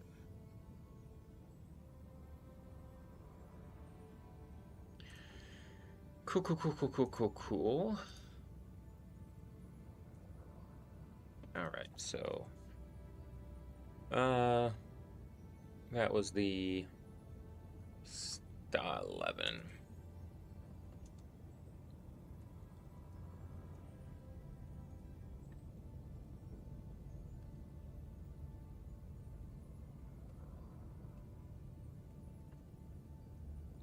Its differences come down to sway, recoil, fire rate.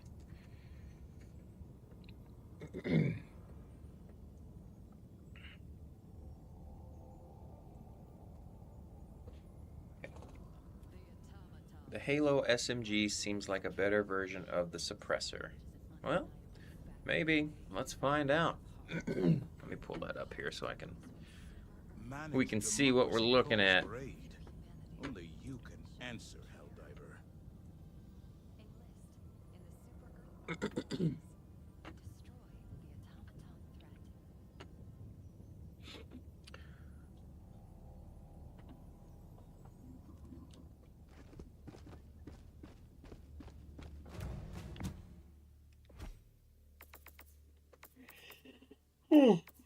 Okay. Well, so we see the damage differences, for sure. Give me a second here.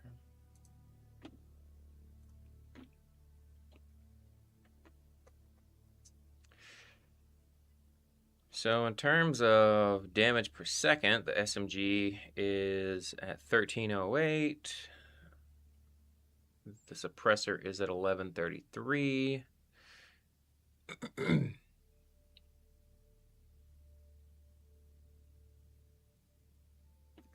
Okay, so there's less recoil per shot on the SMG, but it fires a little bit faster. That's pretty similar, though. Less spread on the assault rifle, which is basically like less randomness in your bullet hit. It's just under half as much spread. Same sway. SMGs get 90 ergonomics. The suppressor has 60, and then capacity 48 versus 45. The SMG has 7 spare mags. The assault rifle has 8, so it does have more ammo. A little bit more ammo there.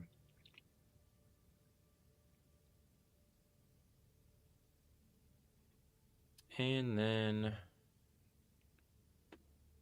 the big difference is going to be the damage fall off, because the SMG it has a drag factor of 120%, whereas the suppressor has a drag factor of 30%. Of course, the suppressor has more bullet drop, which, you know, is designed to help keep it in a little more closer ranges. But damage-wise, it's going to hold on to its damage at longer distances than the SMG for sure.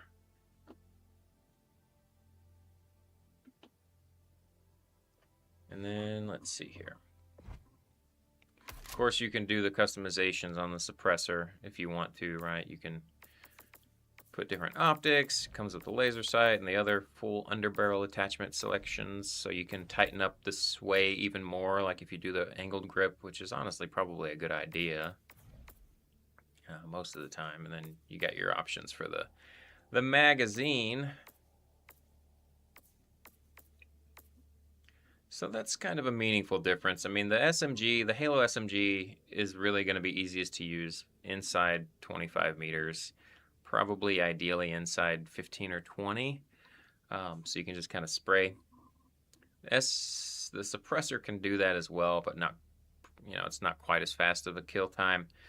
And of course, being able to reach out, you know, probably up to about 40 or 50 meters, it's going to be much easier to do that with the suppressor than the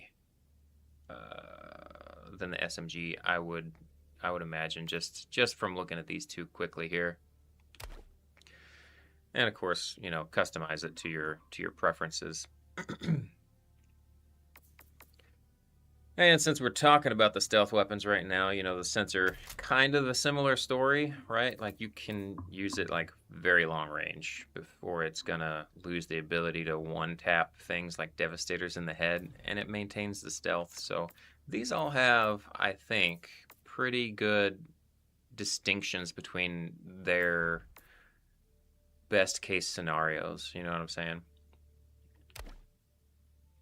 Like, especially whenever it comes to those types of weapons, I think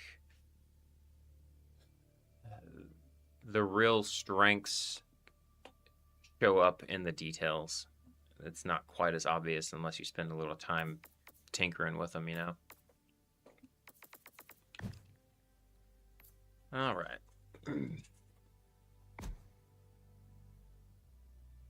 Thing looks good, though, doesn't it? All right, let's take her for a spin. Managed democracy calls for aid. Only you can answer. This operation.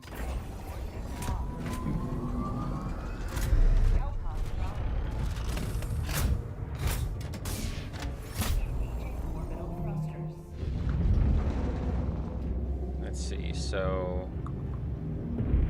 well...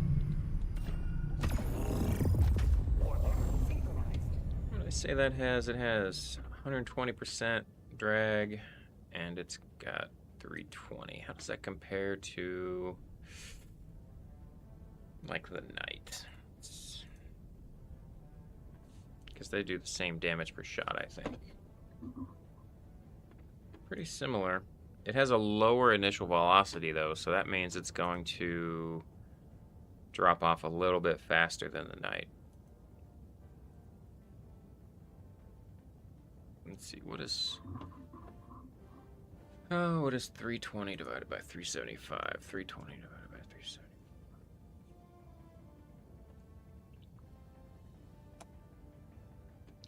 So that's like a 15% difference initial velocity, so the breakpoints and like maximum effective range should be about 15% less with the Halo SMG compared to something like the Knight. And to probably broadly speaking, it's going to be the same story compared to all of the other non-suppressed weapons, if I had to guess.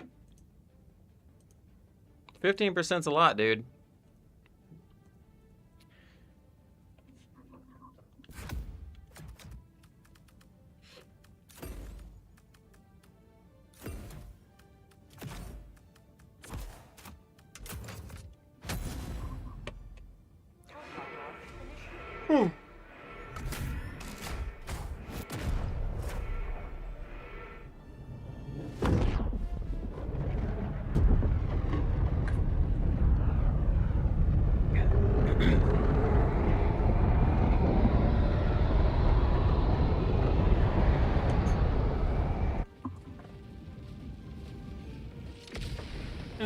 Okay. Oh, what's the matter, boy? What's the matter? Go now. And shoot You need it outside? You need to go potty? I gotta let my dog out, guys. I'll be right back. your day to die for democracy.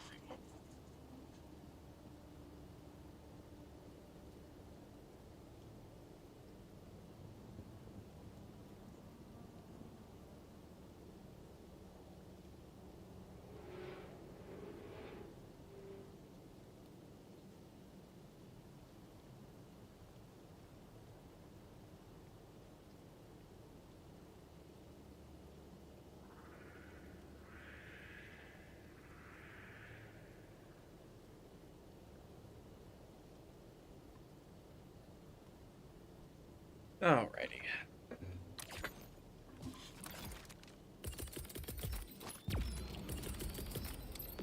Sending down support weapon.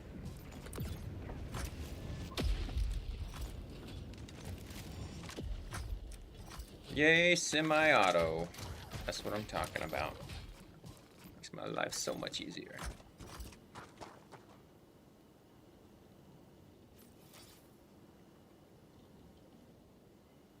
Actually.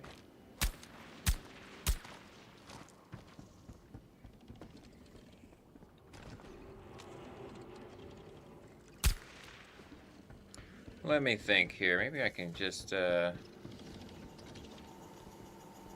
we got company already? Look at that.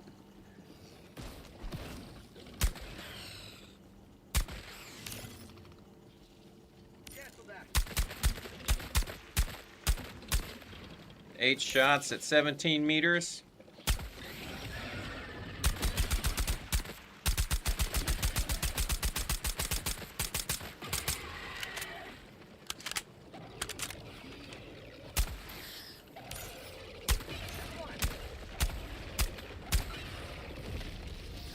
What was that, 5?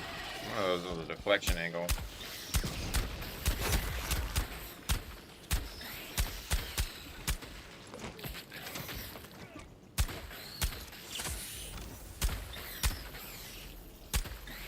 Is that another stalker? I'll be dang.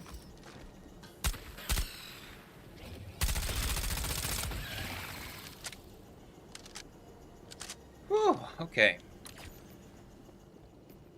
Oh, these guys are coming in hot, whatever these are.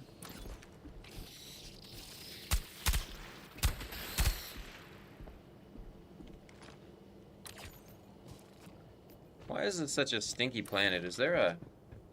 There's got to be a spore mushroom somewhere around, huh? There it is.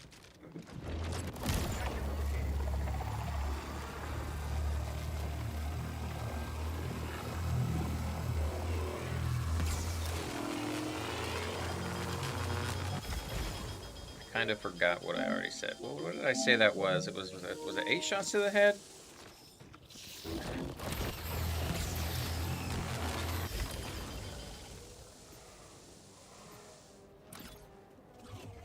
Nah.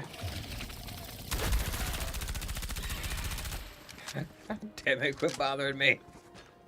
Keep breaking my arm.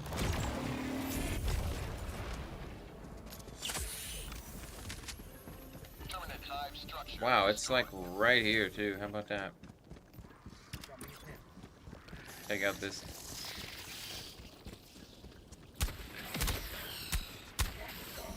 Get some!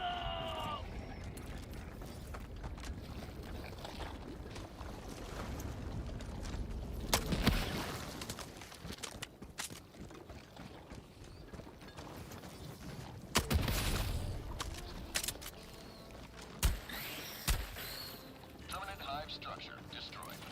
All right.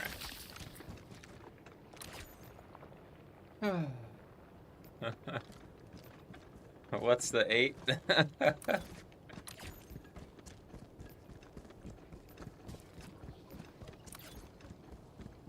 Oh, it was 8. Yeah, 8 bullets, right. Yeah. And that was at like 15 meters or so, right?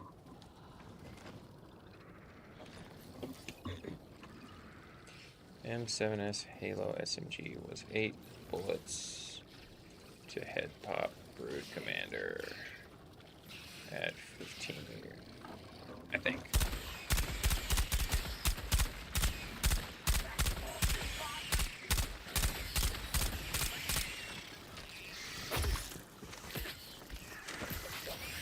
You want some too, punk? I'll take you all on.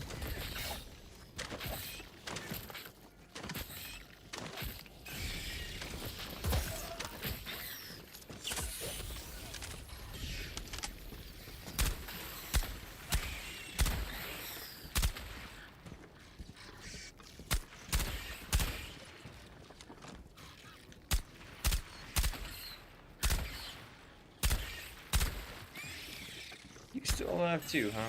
All right.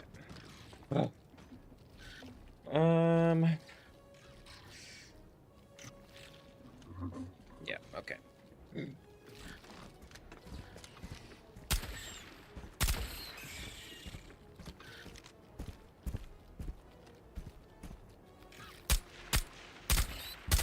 I gotta say, I'm really not a fan of how they have some of these optics like pulling out of the way, like out of center there. Like, I wish they wouldn't do that.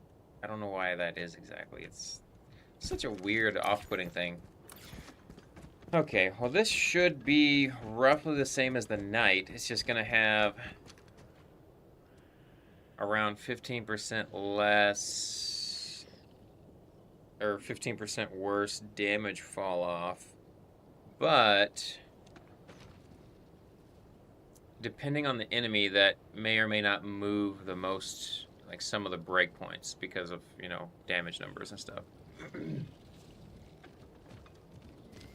I don't like how stinky this planet is. I'm gonna find a different one. It's gonna be hard to do long-range testing with all that fog.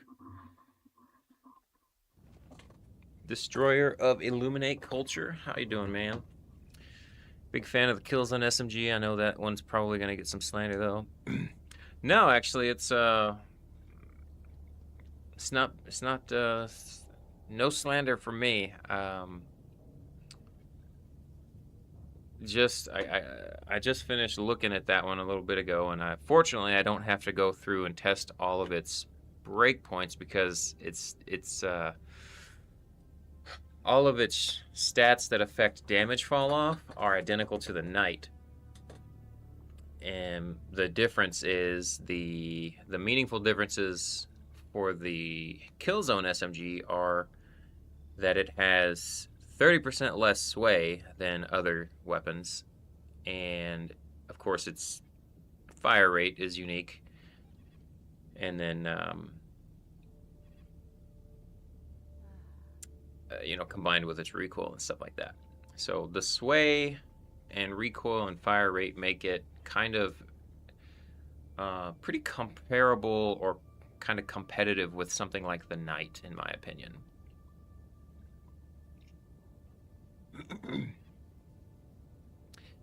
Yeah, well, it's like, it depends on how much people value nuance and like truly fine-tuning their loadout. You know what I'm saying? The benefit of the Knight, like if you, I'll just cover it again real quick.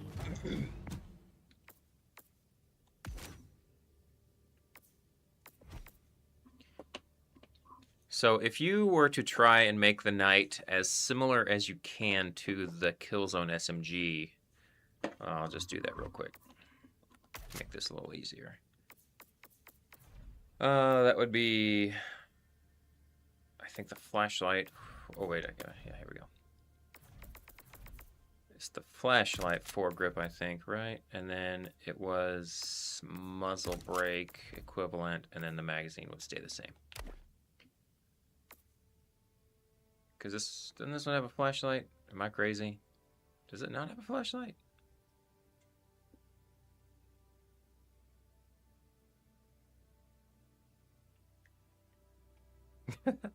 Well, in any case, close enough.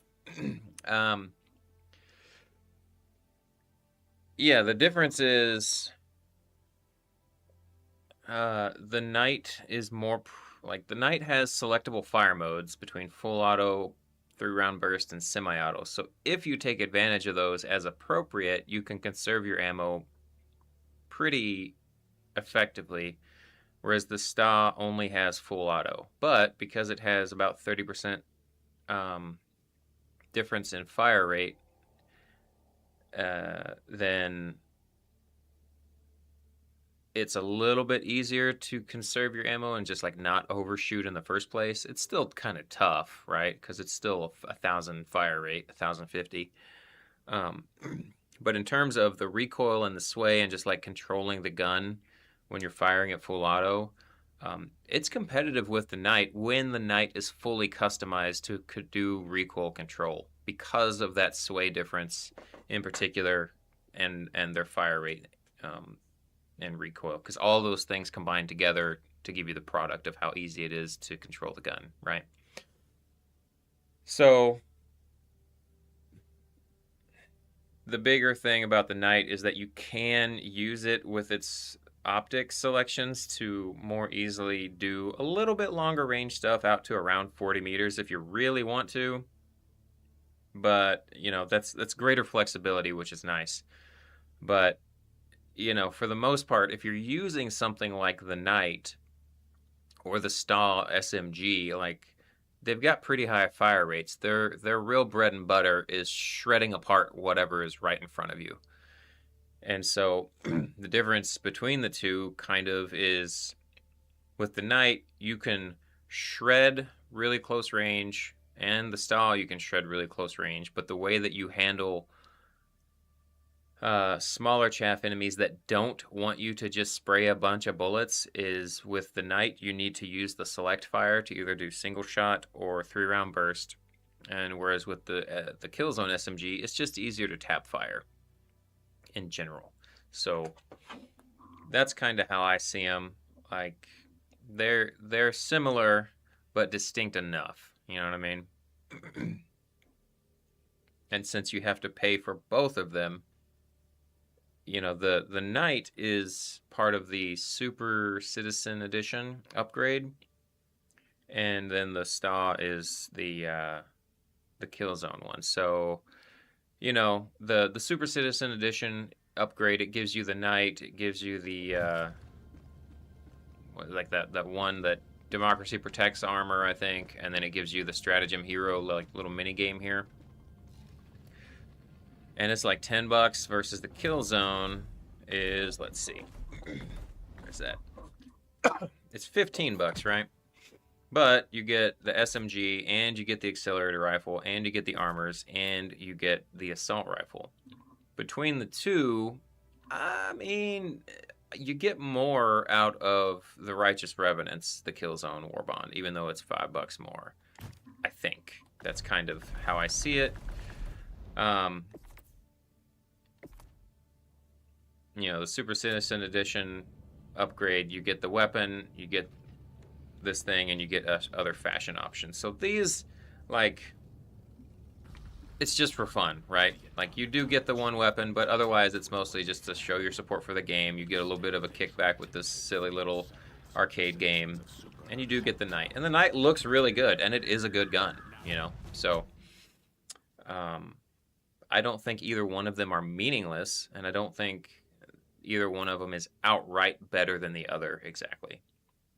And then whenever you consider the overall like price and everything like that, like the Knight is clearly more of a promotional show your support for the game type weapon that is still a good weapon. The Killzone one, it's a legendary warbond, so you get all those other items with it, which makes it I guess more economical, you might say. So yeah, man, plenty of reason to enjoy the Killzone SMG, for sure. And there's a lot of details in this game that are easy to miss because they're not obvious. You know, you can't even look at the customization stat details for the legendary weapons. So, you know, I understand why sometimes people miss these things and they have conclusions based on incomplete information. So, I don't blame you, man. It's a good gun. I like the way it sounds and looks too, honestly. Like it's pretty nice. Okay.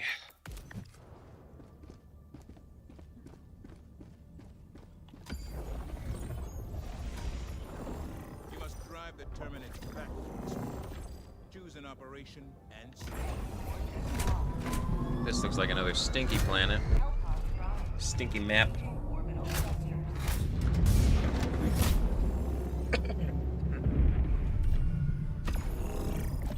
Ah, mega city. I don't know if I want to do a mega city, dude.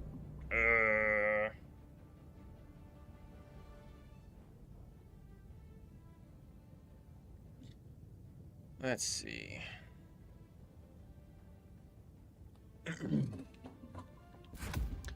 Well, let's just give it a try, I guess.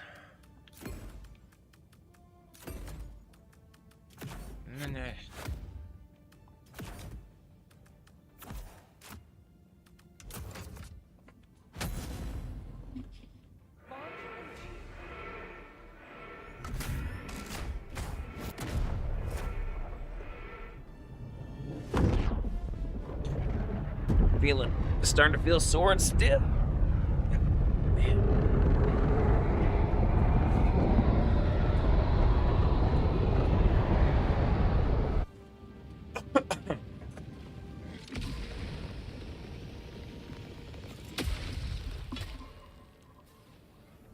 Pry this city from the enemy's grasp.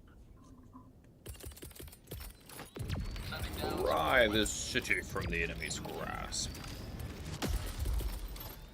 deploying equipment package. Oh boy, we got Seep in the area. They're gonna mess up my test, I can already tell. You know, I might just...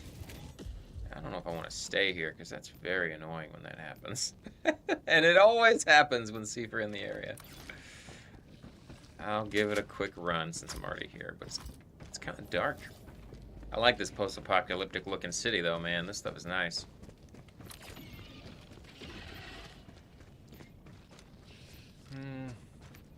Guess I'll go ahead and identify this, and then... Oh, it's the bile seed. Yeah, no thanks. I hate doing bile seed for testing. It's just the worst. You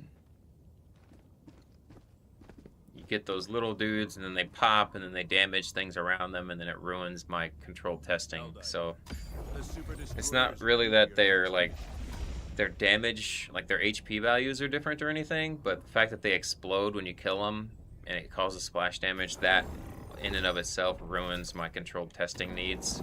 So it's never worth it.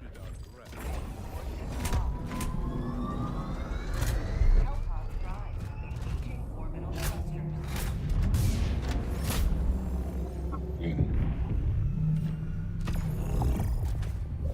Orbit synchronized.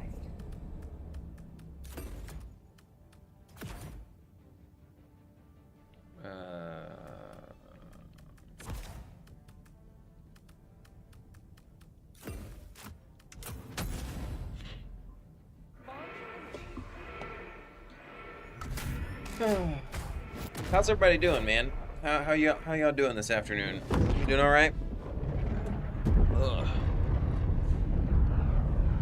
I did a leg and shoulder workout yesterday for the first time in a while, trying to ease myself into things. I'm really starting to feel it.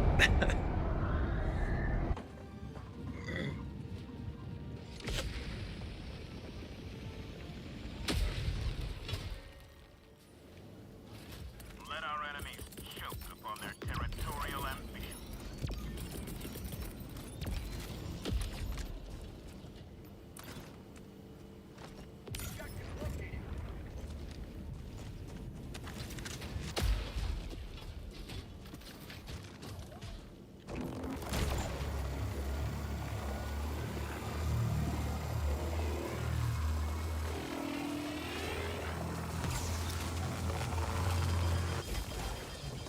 Oh, son of a bitch.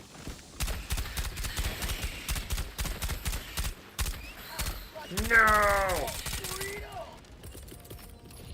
Deploying non-lethal payload.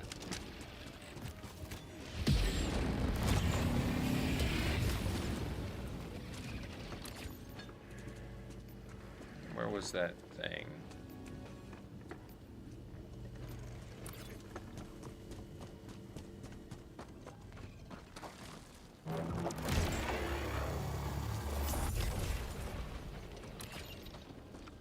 hey, check it out. Permanent hive structure. A couple of dudes.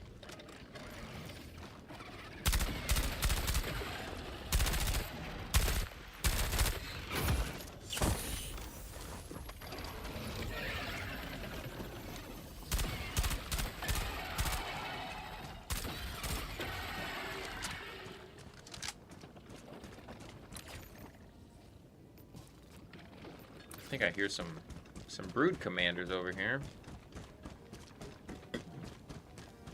Let's see. What kind of bullet drop are we looking at with this thing?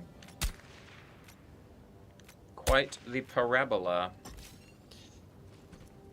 What is that? Cancel that. 35.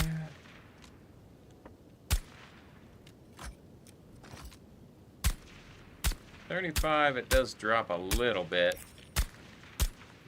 with that gravity factor. It starts pulling it down.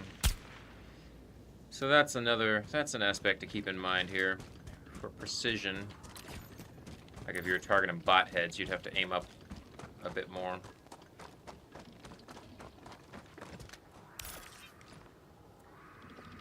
Let's see, what was it that the knight did at these distances?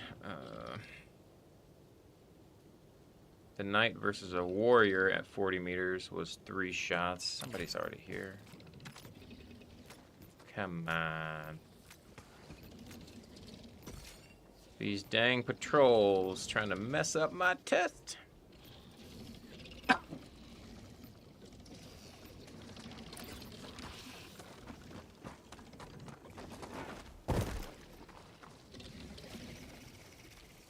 That sounds like a stalker. God damn it. Getting tired of your shit, Gatria.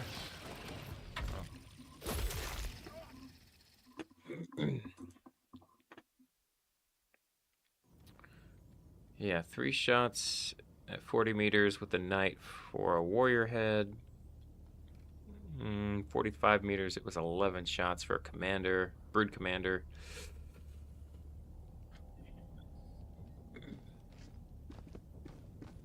Every sector in the galaxy must be purged of the alien menace. I don't understand why it just randomly has all these maps with all this fucking Victory of this operation has eluded stink our threat. coverage. This foggy bullshit. Hellpod Prime.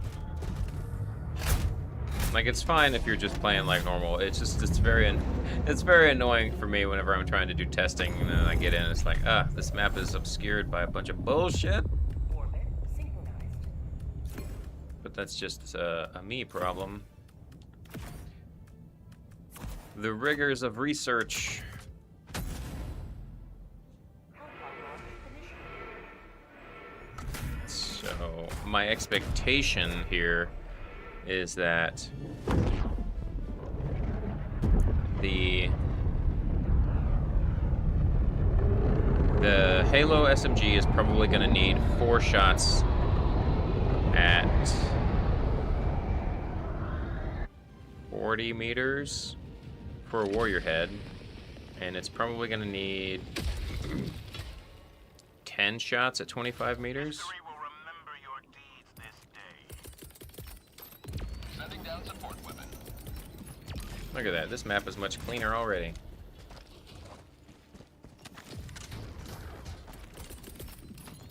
Deploying equipment package.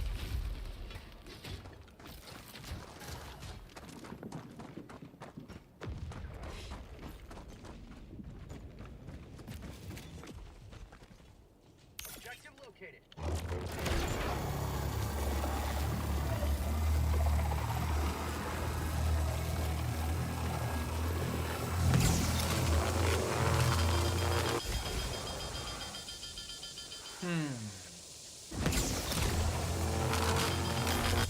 There we go. There's not another one over there, is there? I don't think. Permanent hive structure destroyed. Alright. Well, this is like a little bit of a bile seed. But it's just a regular nursing spear. So that's acceptable. I can deal with that. Okay.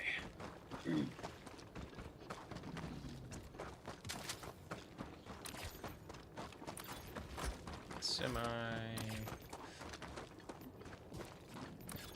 I didn't see a LiDAR station anywhere. That's okay. Unless that's one up there. Way over there, maybe. Never mind. No. That's okay.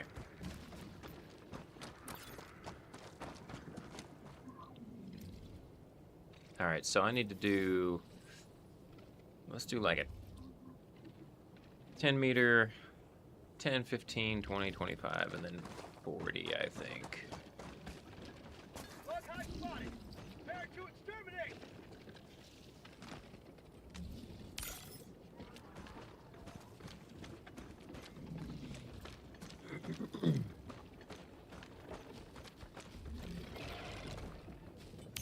Cancel that. 3 shots at 15, okay.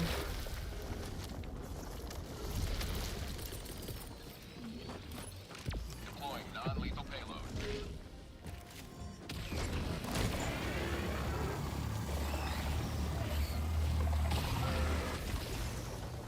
Ah, no.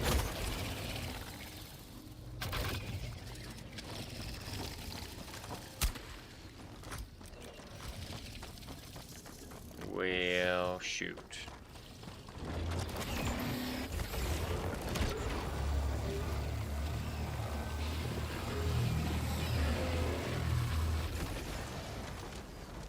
Well, there's the stalker lair.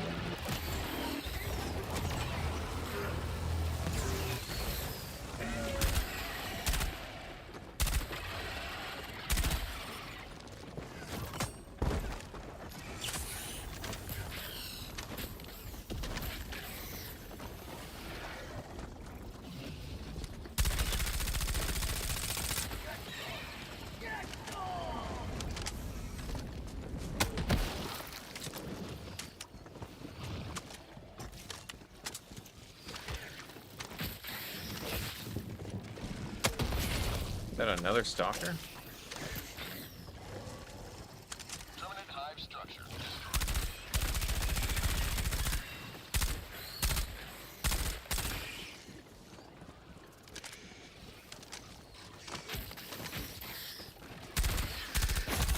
Fuck you. Get out of here.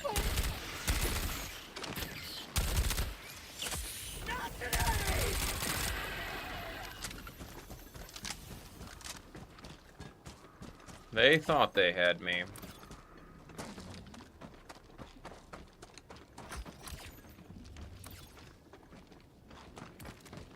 Well, this isn't exactly...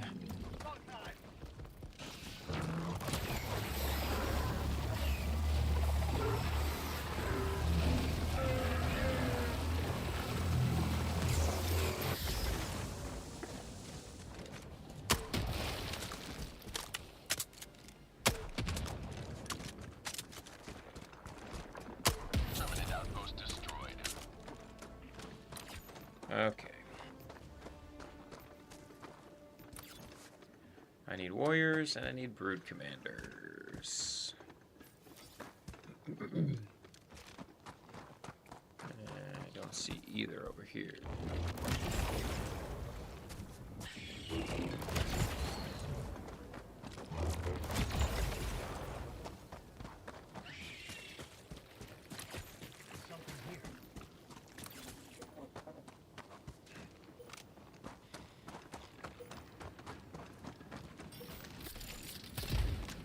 Sometimes I get a little bit of super credits here. It's like, you know, making 10 cents every 3 hours. It's awesome.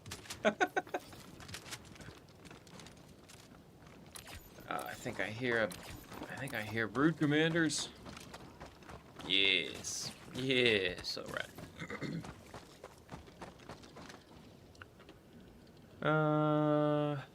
See, so I already got 15 meters, it's 8 shots, so now I need to do... Usually the next breakpoint is about 25 meters.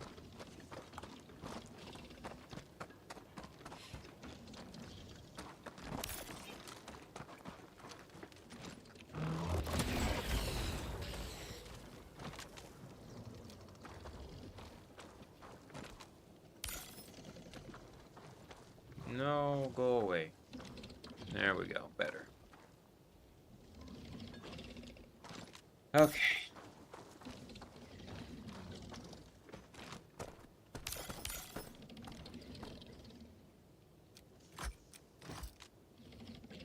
One, 2, 3, 4, 5, 6, 7, 8, 9, 10, 11.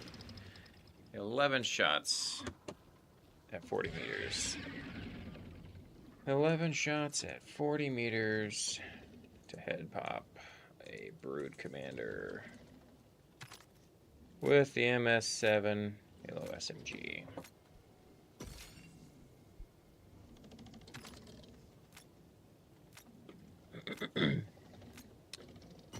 So 40 meters was 11 shots with that versus the Knight was...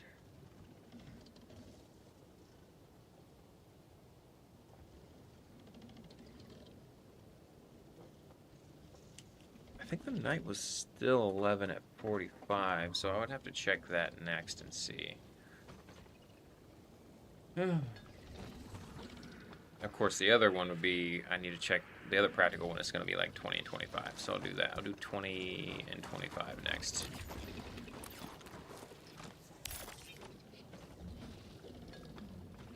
Come on, bro. Turn around.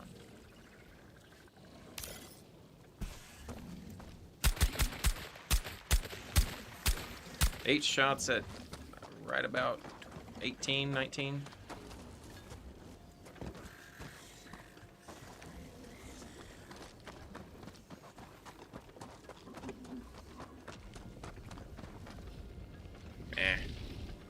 I'll just die, I don't care.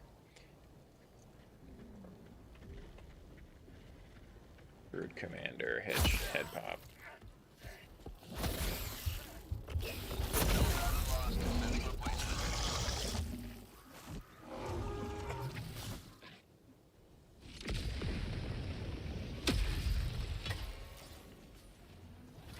So somewhere between 18 and 40, it goes to 9 and 10, so it's kind of similar to the Knight.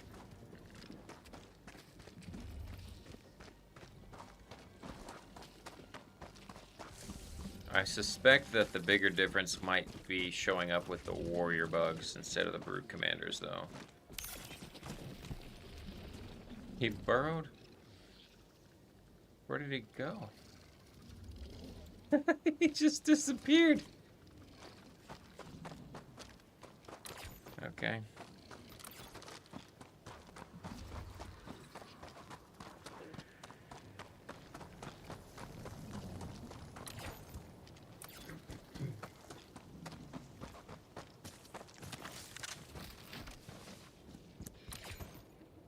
Okay, I think there's at least one more Brood Commander up here. So let me get 25 meters. Oh, this dude's here too.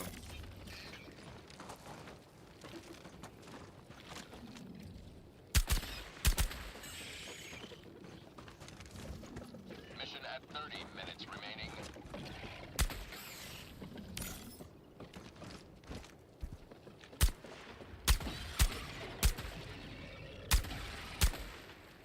What was that, 5 shots? I think one of those missed, couldn't really tell. The sight on this not being zoomed in kind of sucks.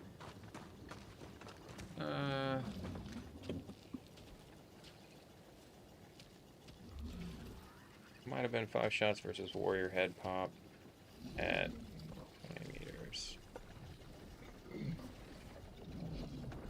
Oh, ion storms. It's the worst. Okay. I found something.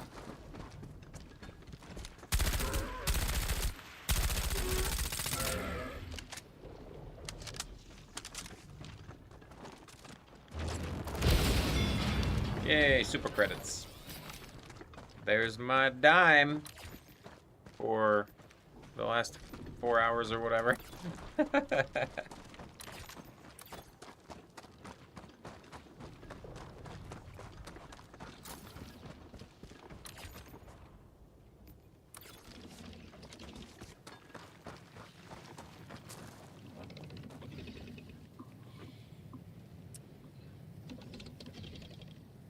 me get 25 meters on this dude.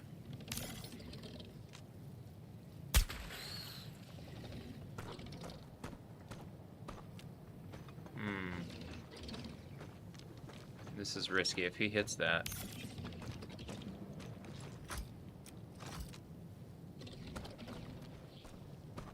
Never mind. 25. Turn around, fool. Cancel that.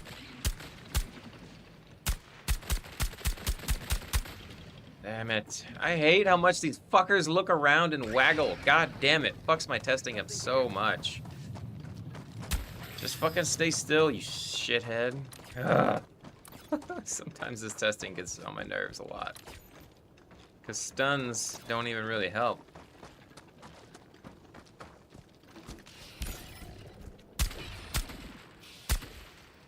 Three at 20. 3 at 20.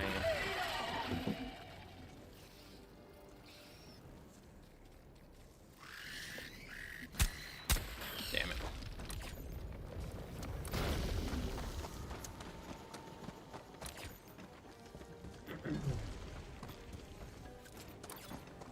Main objective near your position.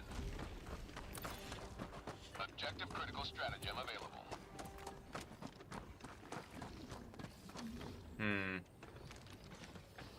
Nothing real valuable here. It's too bad.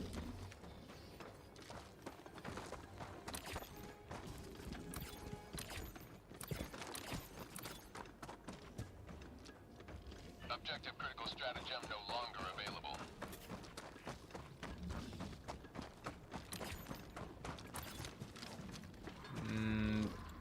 That's not a warrior. Alright, this seed does kind of suck. It's not replacing too many units with things that I can more easily compare.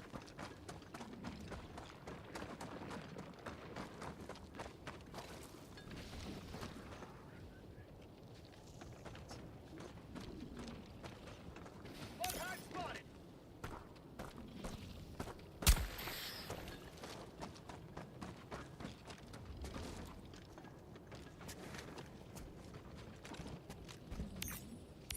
Never mind. Ah, damn it.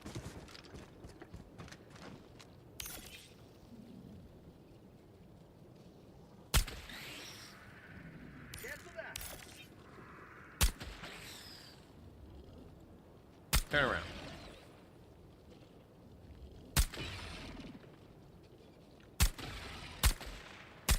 Still 3 at 25. Okay.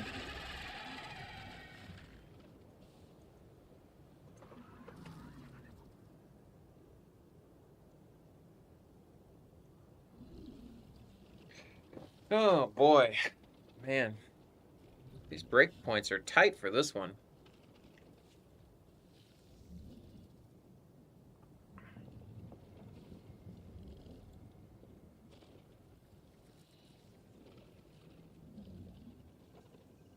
It's probably gonna matter more against different enemy types. Maybe the warriors and the bird commanders are not the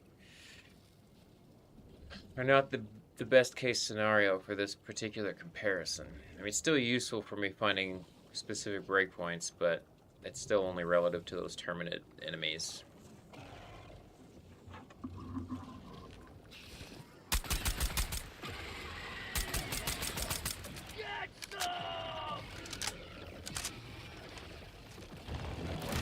Burn!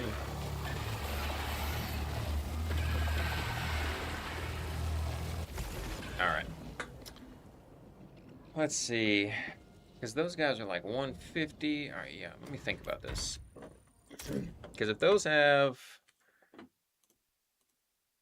150, I'm pretty sure that's a different meaningful breakpoint compared to something like Devastator heads, which is likely where something like this is going to be more useful for maintaining stealth against enemy outposts and stuff. Especially when we consider that on the Terminated faction, like a lot of the different Terminid bugs can call in reinforcements, but on the automatons, only troopers can do it outside of like detector towers. So maybe I should look at some of those numbers. I mean, I'm planning on doing it anyway, but if the margins are, if 15% difference is making that difference here with 150 HP heads, then the real difference is probably elsewhere.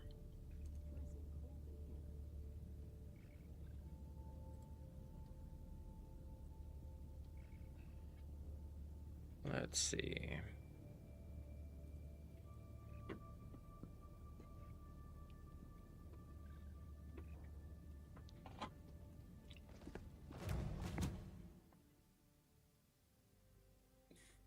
Yeah. Oh, I gotta let my dog back inside. I'll be right back.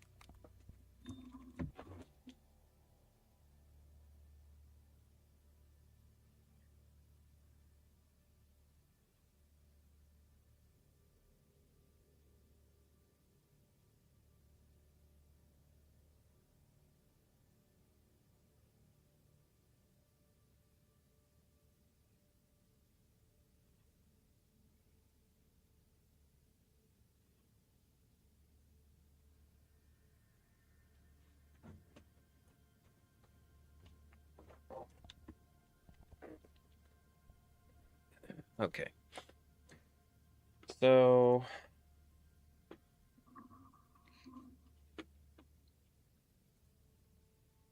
10 stagger, 10 stagger. All right, that's the same. Warriors, they get that light armor. No, it's unarmored actually. 150. So 2 shots. Well, they're 20% durable, but still. So that makes it actually become 3. Troopers. Of course, their head is super lightweight, but harder to hit. Their torso is going to be a 2-shot. No durability. Headshots, 110 unarmored. For Devastators. Alright. That's where that's going to come in and be more important. Interestingly, the pelvis and the stomach, like neither of those have any durability to them for Devastators. So,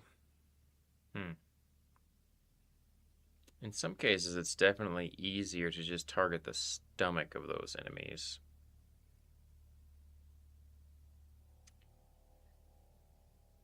When you don't have good angles for their head.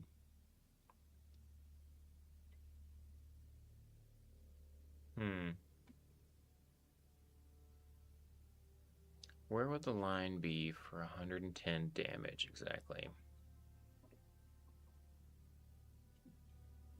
That 2-shot, that's 90. Okay, so if it was doing...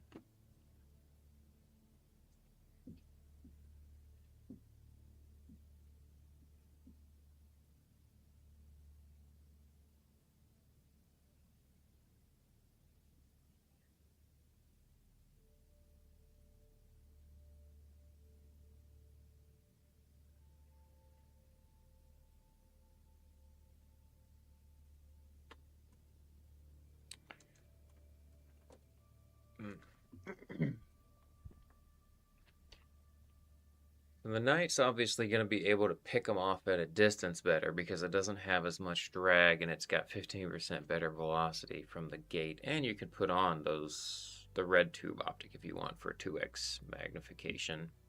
So that's an interesting little flex option you can do there by comparison. But you have to be more accurate at that point, otherwise you alert the enemies more easily.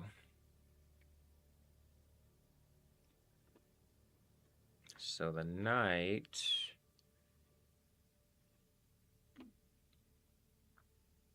if the Knight is doing 9 shots, wait a minute, that right?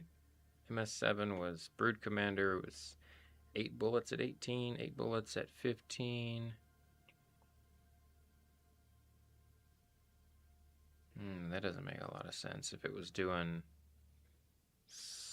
potentially worse there for the knight should be performing better. So maybe that was just a mistake and an error in testing. Although some of these margins are pretty close. 40 meters, it was 11 versus 45 was 11. So we might assume that the fall off is going to be there between 40 and 40, between 40 and 50. The knight would win out. And of course the bullet drop starts to become a problem at that range.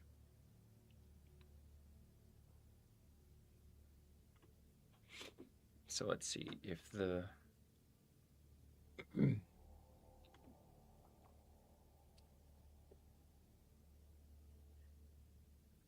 what's the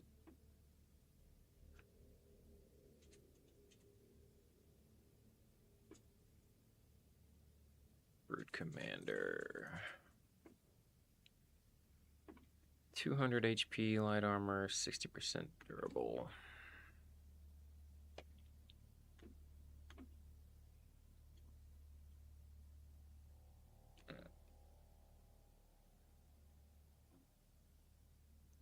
Okay. Well,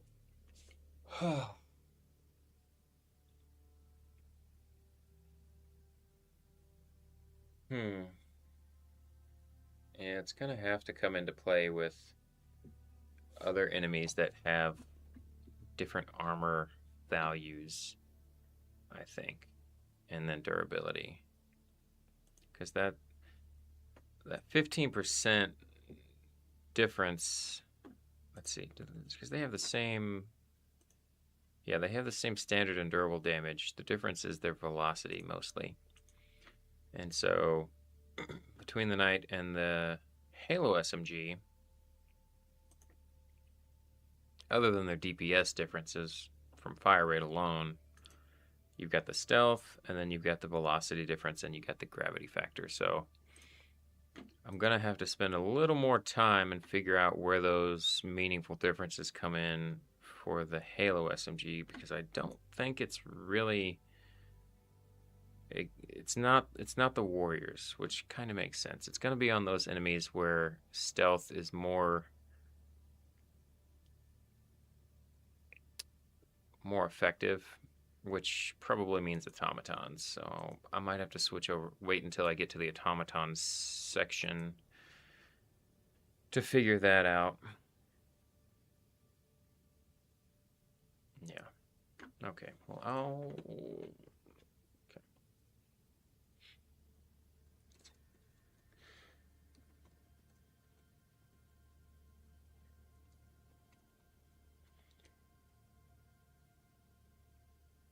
The Knight SMG against Terminids so far.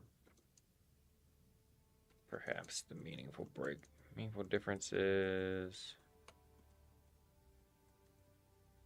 will occur versus the automatons, where stealth is arguably more valuable. Okay. I think I'm gonna stop there for now and take a break. I've been at this for like the last, what? Where's the timer on this thing?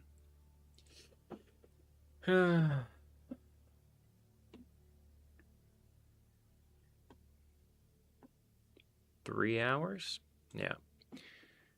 And I'm kind of hungry. And I feel like my brain is starting to boil over. So, I am going to take a break. And I'll do some more figuring on this, and we'll continue with testing either later on today or tomorrow. We'll see. We're about halfway done, I'd say. Almost halfway done. Yeah. So, all right, everybody. Thanks for everyone who came and hung out and chatted it up with me and stuff. And I will see you all next time. Take care of yourselves.